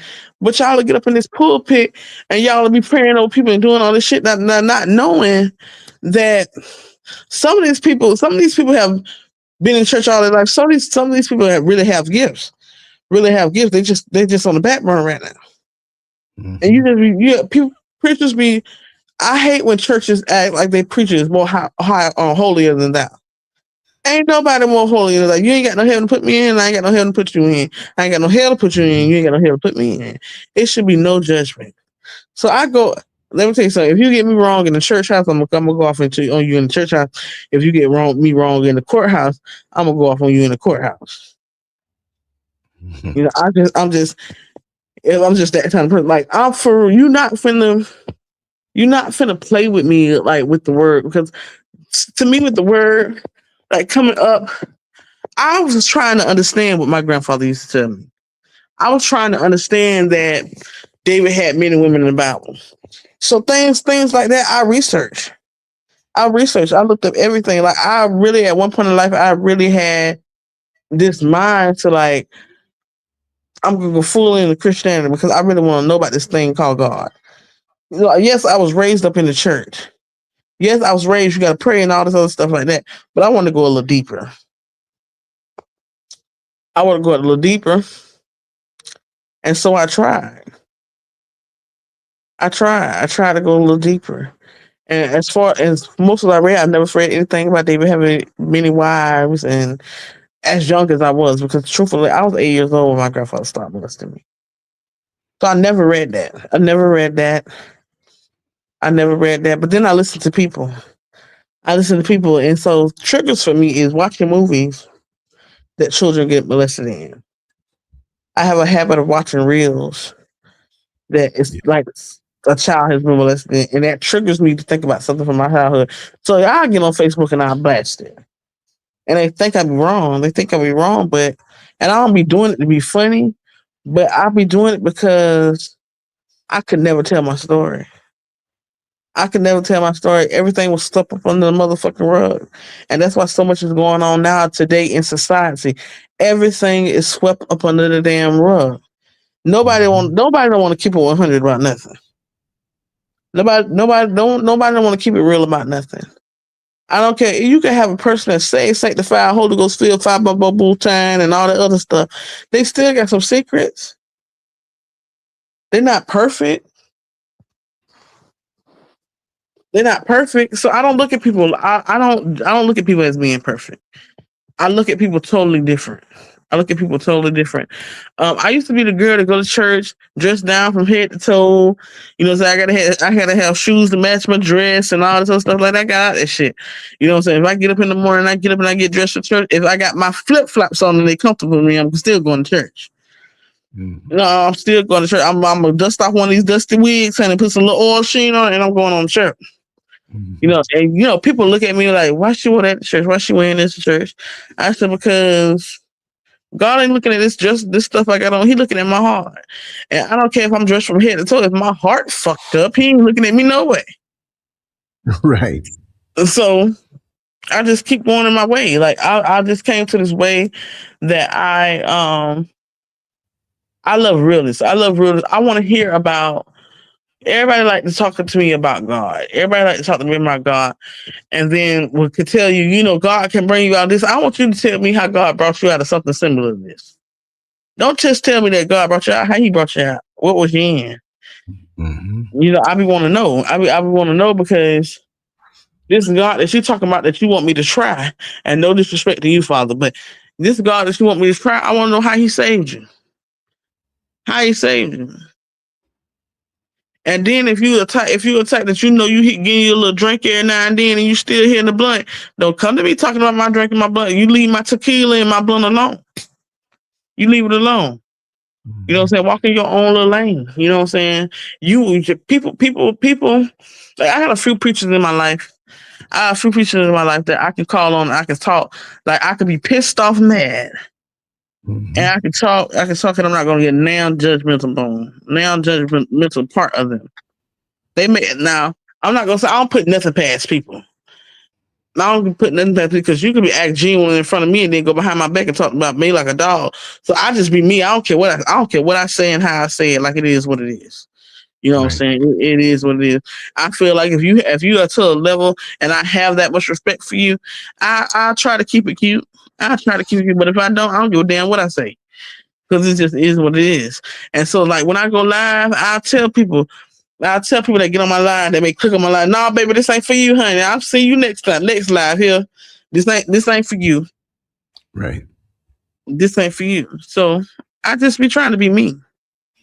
I be trying to be me. If people comment on this stuff, Lance. Say it again. Is people commenting on this stuff? Oh yeah, they're making comments. They're not making anything bad. No bad comments. They're feeling you. I don't give a damn if they were. I know that too. Oh, so I don't care. Yeah, but like I said, this is why I always took to you, and pretty much what you shared it with me about your grandfather and other things that happened subsequently. Like we're living life. And I left Links in 2019 in April. In September 2020, I'm out here in Africa.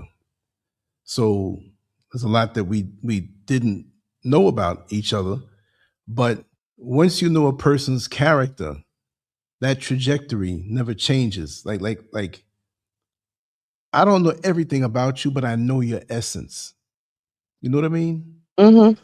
And I love you as you are. I always did. And you're so, like they say, the realness begins. You're real. There's no sugarcoating. There's no whatever it is, it is. If you get pissed and cuss somebody out, if you see something that makes you shed a tear, you've always been receptive, and your strength to me is phenomenal. Thank you, And baby. Thank you. I didn't. No, seriously. See, you may say that, I got 3 screws, 5 screws missing. Most people want to have those screws missing if that's what kept you up. You see what I mean? Yeah. And listening to your lives and how you express yourself, the best is yet to come for you on this level and beyond, because you're authentic. I try to be. No, you are. You're very authentic.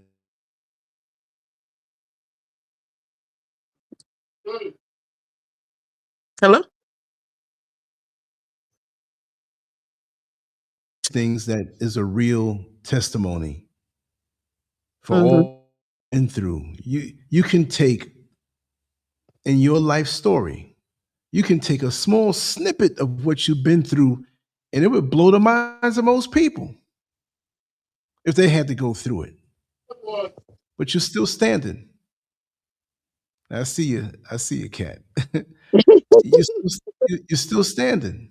Mm-hmm. And your life is a testimony more so than somebody getting up fake in church just wanting to be seen just to say a few words and not meaning it. Right. You know what I mean? I can't stand that. I can't stand that. Like people be so like I said, I grew up in the church, and I used to go steal a car and put a gospel tape in the car. A gospel CD. And we ride down the road like it's my car. But I did it. But I know that. I've seen different sides of you in short periods of time. I used to love when you come on the bus and you were singing some gospel. Yeah, and I might hear curse words. You know why? Because I know I need Jesus. I'm one of his children that know I need him. You know what I'm saying? They be like, why you listening to gospel music? Why you singing all the time? Because I need Jesus. I need him every day. I have to talk to him on a regular basis. I repent. I repent every day, several times a day. Because I know Toya, and I be trying to get it right, but I'll tell you, I be talking to the Lord. I was like, Lord, I'm trying to get it right. Now this caseworker keep coming over here aggravating my damn nerves. I'm about to cuss her out. Lord, help me, Jesus, help me, Lord. I have to put gospel music in my ear and be listening to my caseworker at the same time. Because I'm about to cuss her out. You be doing too much stuff. Got me doing too much stuff, preachers and stuff like that. Like I went to this one church down here in Virginia. Went to this one church, had so much damn drama in there, and I was like, Lord, see, I know that I ain't wrapped too tight. So you don't have to help me along this journey while I'm trying to do right. I'm trying to do right and go to church because I'm talking about I was staying home every Sunday. I was staying home every Sunday. Every Sunday until I start listening to the church service. Because it's like, and then when I go to church, sometimes when I'm in church, I visualize my grandfather. I visualize my grandfather. Hold on 1 second, Julia. Jesus, yeah, I told y'all it's real life over here. It's real life. It's real life. My son in there acting like he deaf and can't hear nobody. Fix it, Jesus. Cut the air conditioner on, baby. All right, I'm back. But yeah, I be trying to keep myself. Thank you. Cut the air conditioner on. Cut the air conditioner on. Thank you. Cut the air conditioner on. It's hot. I'm about to take this wig off on this podcast. Take it off. It's hot. What? It cranked up and then come on. Oh, he had to cut the air conditioner on, y'all. I'm fed in real life and it's hot in this living room, and I had to cut my hair on. But I try to accept people how they are. But once you come up in my face and be all fake and judging me and stuff like that, and you know what I'm saying, I just cuss you out and find another person to deal with. Because I don't know. I don't like people for real. I don't like people for real because people are weird. You're right about that. People are weird. People are weird. And if you meet somebody genuine, hold on to them. I'm telling you, hold on to them. Smoke break. But yeah, I told y'all it's a straight realist over here. I don't care nobody. But I'm just telling y'all that I have people that I try to give like the benefit of the doubt and stuff like that. I tell people my story sometimes just to see if they gonna go back and talk about it, or if they gonna go back and share it in a positive way. You know what I'm saying? I give people a ledge to hang themselves. You know what I'm saying? Because I be like, boy, you doing all this stuff to me. You doing all this stuff to me. Don't know. I keep a receipt book on you. Please don't play with me. Please don't play with me. But now I just focus on me and my family. And I'm talking about the family that I created. The family that I created. And I can honestly say that living with HIV, you know, I've met a wonderful man who treats me like a princess, who loves me through it. Because God knows, I can tell y'all, I have good days and I have bad days. Some days I'm smiling, some days I'm teary-eyed. And he's there for it all. He's there for it all. And he don't judge me. He don't judge me. He's really nice. He get on my nerves a little bit, but he's really everything to me. And you know, my son and my daughter in Florida, like the family I created. The family I created. People that's in my life. I have people that's been in my life for years. People like you that's been in my life for years and stuff like that. Like I'm like Drake, no new friends. You know what I'm saying? No new friends. If I make you a friend, you count your blessings that I made you a friend. That I made you a friend. You never really knew how much I love you. Oh, I'm a lovable bitch, though. I know you are. Yes, sir. I'm lovable. You can't do nothing but love me. I've always admired you. I've always loved you. Your spirit. I always smile when I see you coming. I'm driving down the bus, driving the 21 or the 319 or whatever it is, and I see you by the stop, or you coming downtown. I'm like, yeah, it's on now. We're gonna hear something. We're gonna talk. Yeah. And then don't get on the bus with a little rider. Don't get on the bus with a little ride with the bus driver because he got backup in the back now, y'all. Y'all playing games. Yes. Wow. Yes, but I'm trying to like be more open because I allow people to ask me questions. I got a little mentorship where people contact me and they help me. I help them walk on their journey if they get HIV positive or they get any kind of disease. And I built a rapport with people. Like people really come to me and just ask me questions. And some of the questions be crazy, y'all. I ain't gonna even lie to you. Some of the questions, like I be on the phone with the phone muted. Like I know this heifer ain't asked me this shit.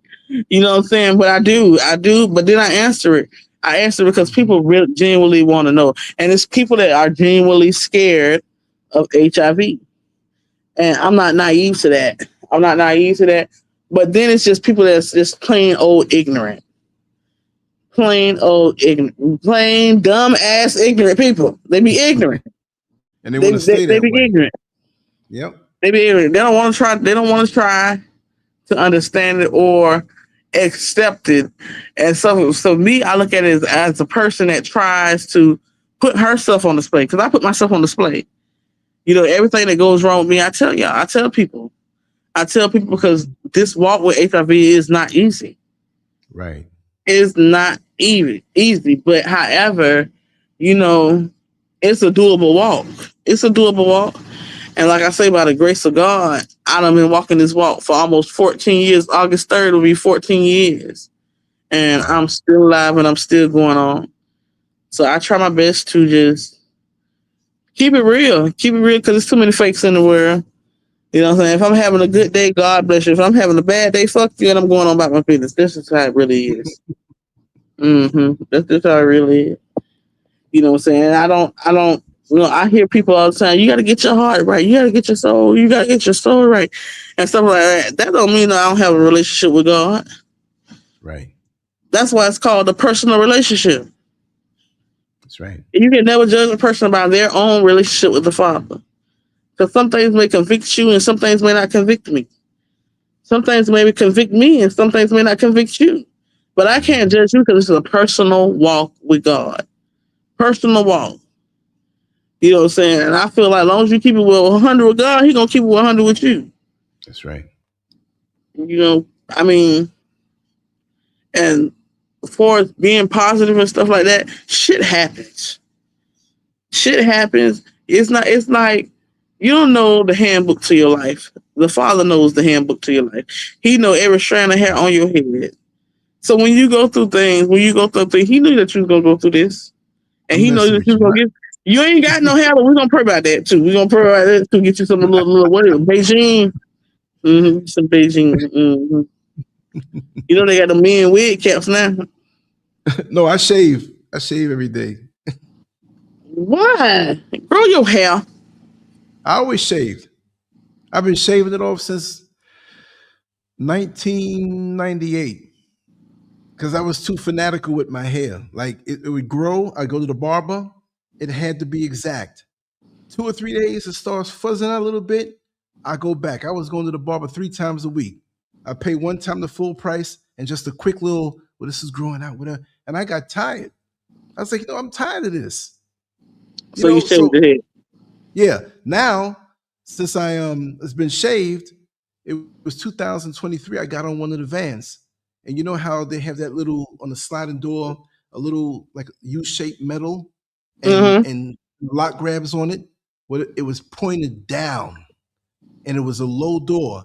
And I'm jumping up in the van and ram the metal in the top of my head. You see that little, man, blood was all over the place. People were crying. Oh, Jesus. Oh, God. Oh, God. Unbelievable. You know what I mean? I'm a cosmetic. If you had some hair on your head, it would protect you. Say it again? If you had some hair on your head, it would have had protect you. Yeah. Child, I be making jokes, child. It started raining and I'm walking outside, honey. I be like, I got a cap on my head, and I can just take this thing off and shake it when I get home. I'll be all right. I'll be all right. And then, like I was just saying, it was a little hot in my living room, 5 more minutes. This wig was going to be sitting beside me. But that's what keeps you, your sense of humor is like a pressure valve. And other people can't laugh at their situation or themselves. Like I can laugh at myself. There's so many people who are uptight and it's so full of, life is funny sometimes. Yes. Take a grain of salt sometimes. And that's what's kept me, because from when you first laid eyes on me, now I'm an old man. I'm 63 years old. No, I don't think I'm old. Yeah, your ass. Oh, you weren't that old then. You weren't that old then. Somebody, a friend of mine told me, said, "Oh, you got worms now." Them old men got worms. I mean, probably. Yeah, because you passed 60, you probably got some little baby worms. Little baby worms. Baby worms. And then you done moved way to Africa. Who else Yes. to move just to Africa? Who moves to Africa? Me. I'm crazy like that. Moves to Africa. There's no limit in my life. Anything I want to do, I do. Like today. And I want to keep you talking, but I want to just say this. Every time I go into Accra, because that's the major city here that I live near, about 30 minutes from Accra, I'm up in the mountains in the eastern region. And I know every store that I go to, every supermarket. You know, I get things up here natural, but there's certain products I get, and I know everything on the shelf. So I'm sitting here in my head shopping. Okay, which way am I going to go? Which store am I going to go to first? And let the spirit lead me. And everything I projected at first, I didn't even do it the way I thought I would do it. And everything always works out all right. So I went down and I stayed a little extra time. That's why I was messaging you and saying, listen, fret not. We're going to do this. I'm going to hook this banner up. I'm going to get you the link, everything. We're going to do this. Because I've been bugging you about that for a long time. Yes, Lord, you worse than a bill collector. I'm gonna do it. I'm gonna do it. I'm gonna do it. I'm gonna do it. To the point where if I pop up in the chat room, you say, listen, we're going to do it. We're going to do it. I'm like, we're gonna do it. We're gonna do it. We're gonna do it.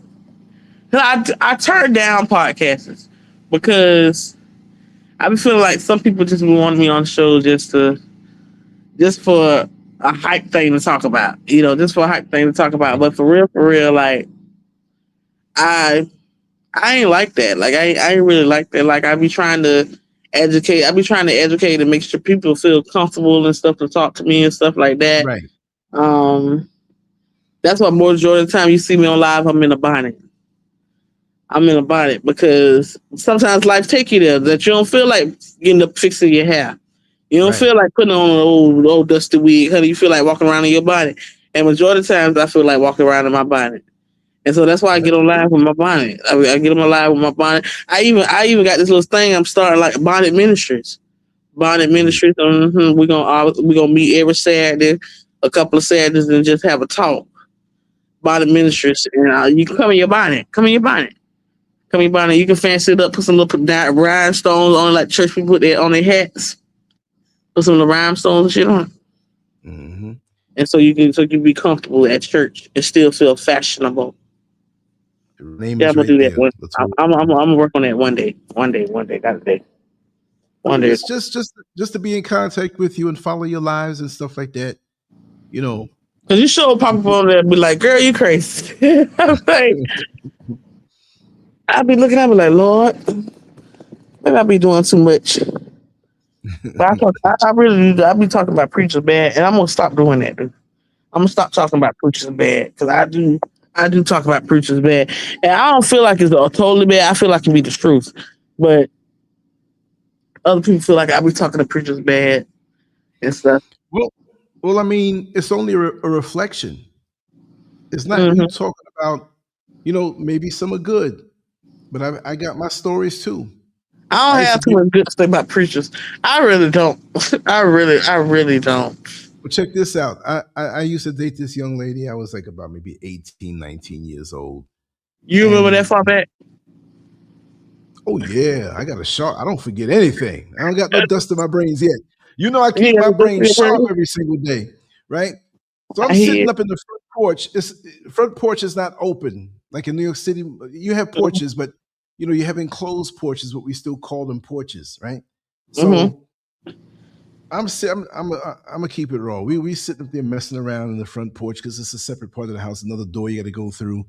3 o'clock in the morning, we smooching and doing our little things, whatever.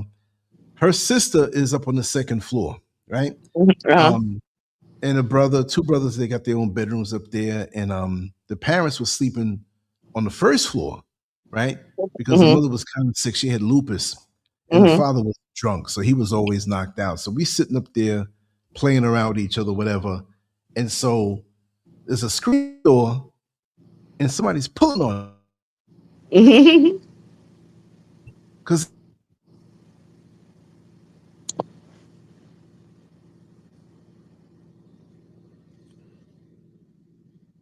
so somebody left the front door unlocked.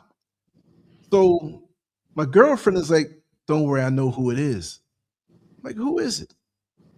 She's like, it's the pastor. What? And I knew him because this church was a refurbished supermarket. It was huge, Oh right? wow. So Uh he came in and he saw me. See, she knew the deal that he was seeing her sister.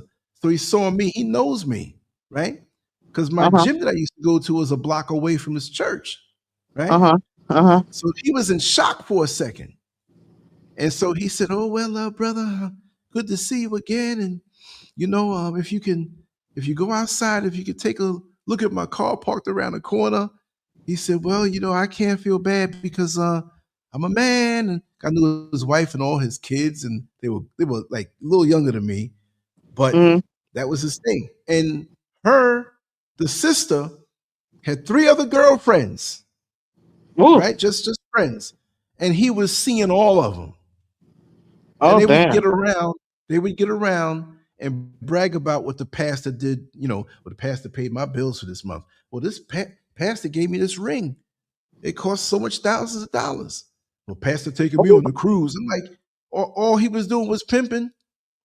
Yep. Yeah. And I mean, he had the gold teeth, gold, Jerry curls, everything.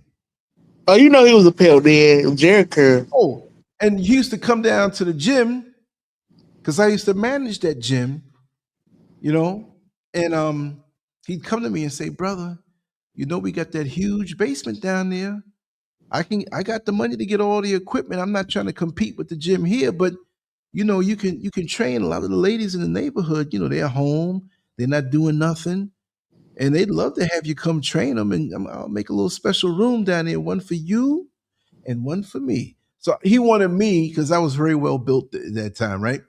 He Uh huh. wanted me to lure the women in, train them, seduce them, and then he get. That's all he thought about. Oh Unbelievable. Yeah, yeah. Initials AM. That's all I'll say. wow. Yeah. Mr. Jesus. He, he was a trip though. But look at the women that went along with it. He My did trip girlfriend's too. sisters, other three friends. And we go, I wasn't a nightclub person, Uh huh. but there was a little club that was a refurbished house. And it was on Guy Brewer Boulevard below Foch. And it was called The Scene, right? Uh And you huh. could see that it was a house, but they added on so much to it.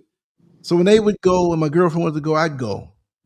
And I think from when I was like 17, I was going. And all of them would pile up and go and dance. And they were remaining faithful to the pastor, his little Wow. harem. Yep. And Um. go to the church too. And the wife knew. Well, I Oh, said one day she's gonna be packing a gun. I don't see, want to you be there don't that understand about back in the old days. Old days, the pastor could have a wife at home, and then have a girlfriend on the side, then have a baby mama on the side, yeah, and the uh-huh. wife know about all of them. Yeah, That's yeah, crazy. yeah. That's crazy. Even driving the bus, there was a woman who opened up to me about her relationship with another bus driver. And she was telling me how close she was to the family, but the wife didn't know. But she had all the credit card numbers, she had all of this, all of that. And whenever even the wife was in need, if she was somewhere way out with a flat tire, the husband would call his mistress and have her go out there and help and just say it's just a friend. Oh Yeah. hell no. They go to family gatherings and she's cooking stuff, bringing stuff. They didn't know who she was. They made up something. And she was telling me like how they kept their little pictures private. Like we got this email address, right? And we both got the code. So every time we play around and we get it on camera, we save. I mean, she opened up. Oh hell Yep. no. Yep. And she loved the role. She loved being the supplementary wife in her mind. Yep. She ride and die for the man so much that she cared for the wife. Oh, That's something. that's crazy as hell. Yeah. Yeah. She'd cook up things and make things if she was sick. give it to a man, and he'd take it to the wife, and she'd get well. How's she doing? I'm gonna look out for. Yeah, and she was proud of that. Let me tell you something. Driving that bus, just life, because I've been through a lot myself, and I identify with you with a lot of things. And but driving the bus, I learned. Look, working in the jail for a couple years there, and then coming to the bus, I knew people who were always locked up. I knew them when they were out in the street. You know what I mean? I knew them. It's a lot, and it's a lot that you hear. I'm not nosy; it just comes to you. And then it's not even a matter of who comes on the bus. You see them around and about, living their life. So you see them what they're doing. You're not looking to be nosy; it's in your face. You know what I mean? I'm sitting here driving. I was on Washington and OBT. I was doing the 25 this day. Every now, like once every year and a half, I'll get off the 21 and the 319, and I go do something else. But I always do a black route, right? Always do what they would call the hood route. You know what I mean? Yeah. So I'm sitting here, and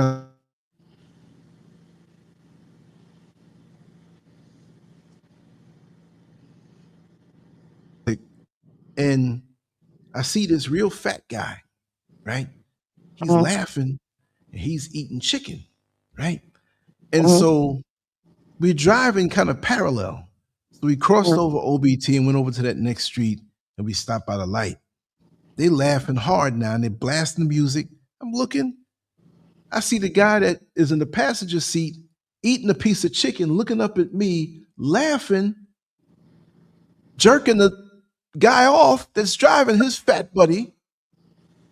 And he's got one hand on the wheel, and he's now playing with him. I'm like, and they're laughing at me. I'm like, oh man, I'm like, this is too much. And he's eating a piece of chicken. Right there. Popeyes. Yeah. Oh wow. And I knew the driver's face, because I was seeing with his family at the time. So it was a big joke. They playing with each other, and they were real big too. They had double D lips. And the driver was playing with the nipple, and the other one was playing, and then who could I've seen too much. I've seen women who would preach to people on the bus, had their Bibles, then later on, as I go into the night, because I always drove late. On OBT. Yeah. OBT. Yeah, I'm like, she was just preaching to the people on the bus. A couple hours later, I don't judge them. You know what I mean? I don't. You see this stuff. You see this stuff. And I know that place well. I drove for many years there. And it has its own pulse and its own heartbeat. And you get to know it as timing. It's like when you come out in the first round in a boxing match and you don't know this guy, how he fights, you got to time him, feel him out. Oh, I know that place. I know it well. Trust me. Things that go on in Orlando, Florida at night. People think about Disney. You're right. They think it's all pure. A lot of dirt goes down out there big time. Yes, sir. Well, sweetheart, I'm going to wind down, and I want to keep it going. Whenever you want to come back, please let me know. And I always want you to. I don't care if it's tomorrow or next week, but watch the feedback on this. And you're going to want to come back. You know what I mean? And I just want to say publicly, I'll never throw you under the bus. I love you very much. I always have loved you very much. I love your spirit. And just like I finished telling another friend of mine how pure they are with all you've been through, I see your pure spirit and the love inside of you. And if you were evil or hateful, you'd have every right to be so, but you're not that. You're not that. I try not to be. Well, no, I've seen, I'm going to say it this way. I've seen you get up in some people's asses that crossed you the wrong way. Yeah, because they have me fucked up. Say what? They have me fucked up. Yeah, for real. It'd be like that sometimes. And they deserved it too. Yeah. They deserved it. For real. You know? But I don't try to do that no more. I don't let people get me that mad no more. No, I don't I let see the people- maturity. Not that you were ever immature, but you see things a little different now, but you still got the same fire in you. They push Yeah, hard enough, they're gonna get it. They're gonna F around and find out. and they don't So take long for you to do that. it may take a little longer, but it won't take long. But I want Yeah. everybody to go on Facebook and look her name up, Latoya Toya Jones. J. That's right. Latoya It's up J. on the That's right. Toya J. And it's a picture of me with one of my blonde pretty wigs on, y'all. It's not blonde, but burgundy pulling wigs on. I got one of them pretty wigs on. Y'all follow me, child. Follow So me. I made that special banner in record time for you. Yeah, I Okay. know, because I'm going to be getting back with you because I'm going to need a couple of more banners made, praise God, Oh with yeah. a friendly discount. I'm just gonna show everybody again. That girl You look know what cute I on there. mean? Y'all see it? Yes, I like it. I like it. There you go. So you when you going live next? Or you do it, you don't do it on a schedule. You just do it when you feel to do I it. do spare the moments. Okay, I'm gonna be looking out for it. I do spare the moments. I might have a spare the moment on Saturday. I don't know. Okay, I do I'll spare the keep it. moments. I'll be watching out for you. You know. All right, baby. All right, baby. But thank you so much. Thank you so much. You're I enjoyed welcome. this. You're welcome. Thank I you. was inspired by your strength, but like I said, I already knew a lot of what you were going to share, and Yeah. the other things that I just found out. Or I mean, I knew from watching your lives, but I wanted you to share it, and I was not going to push you. I'm not into this like sensationalism. We try to get hits. I wanted you to show your real self. You know, Mhm. there's some people just want to sound bite you, make sure shorts and put it out there. No, no, I want you. I want the whole soul, and I want somebody to be inspired by your strength. You know what I mean? Yeah. And that you did, and you reinforce me every time. You know what I mean? Great. So Great. you Great. Great. you got that look on your I'm face gonna go like, talk to Mary. I'm gonna go finish talking to Mary Jane. Yeah, I ain't tell you about my friend Mary Jane. Mary Jane is my good friend. Mary Jane is my mm-hmm, good friend. I'm gonna go finish talking to her. mm-hmm. So we have good conversation. You know, That's after I have good. a conversation with her, I'll be either sleepy or hungry. So either of the two. I'm, I'm Well, I gonna see go you have a relaxing now. conversation. You laying back now, so I know it's just a matter of Yeah, time. it's a I'm matter of 4 time. hours ahead of you. Right now, for me, it's 12:02. Ain't that something that At bugs you night, out? Right? at night, Yeah, yeah. Well, right now for me, it's Thursday, 12:02. it's Thursday. Yeah, it's 12:02 a.m. in the morning for me right now. Boy, go to bed. No, I'm gonna be up. I'm gonna be up for a little while. I feel it, but I'm gonna be up. And I got some things to take care of. I got some guys coming here to give me some estimates and stuff like that. So, and I got a little cleaning to do. This is gonna be an inside day tomorrow. I'm gonna make some more content and stuff like that. I was gonna make some more after this, but this is so satisfying, and I'm gonna do that. I got some stuff set up already. I'm always All putting stuff out. But thank you for right. coming on, sister. I appreciate you, and I want everybody to go to her page, Latoya Jones, and on Facebook, and we'll talk. And we got to get you out there more because you're phenomenal. You know. All right, honey. All right. All right. Thank you, sweetheart.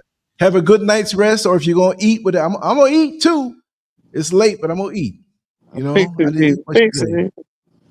it. You better All eat right. something healthy. Oh, of course. I got a big yard full of fruit out there, and you know, Fruit. You got a yeah, yard full of fruit. I'm gonna move to Africa. You got your own fruit stand in the yard. trees, fruits, all kind of stuff. Yeah, and we're gonna grow more. We're gonna be specialized. We're gonna start growing fruits from parts of the world that America don't even know those type of fruits. Stuff from because You miss the states. I miss the people, some of Okay. the people, but the peace up here. See, I'm so full of experiences. I can go like this, just sit here and think. It's better than cable TV. You see what I mean? Uh I've huh. been through and there's so much in me to share and talk about. I only Uh shared about 5% of what I can talk about in this life. I got a whole lot. I'm trying to get it out. See what I mean? So when you have all of those experiences in quiet time, because I'm retired, quiet time to think about it and process it and come out with it, it's a beautiful thing doing this. You know what I mean? So that's why for me, I had a big channel before, right? They took it down 2 years ago. The next day I was making stuff on the new channel. It wasn't about hits and, oh my God, they took 6,000 videos. Wait, no, it's a flow.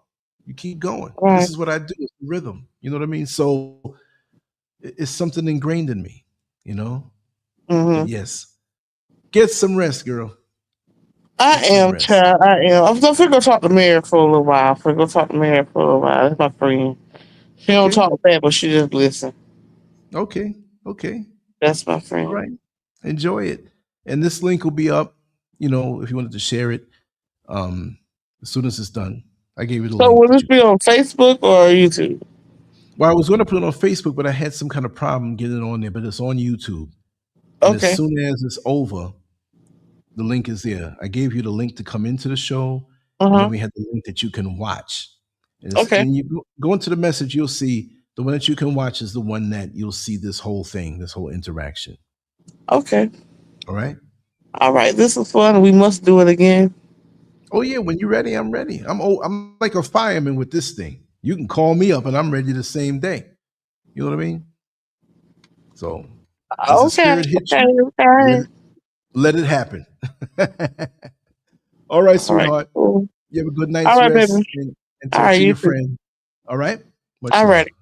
Okay, cool.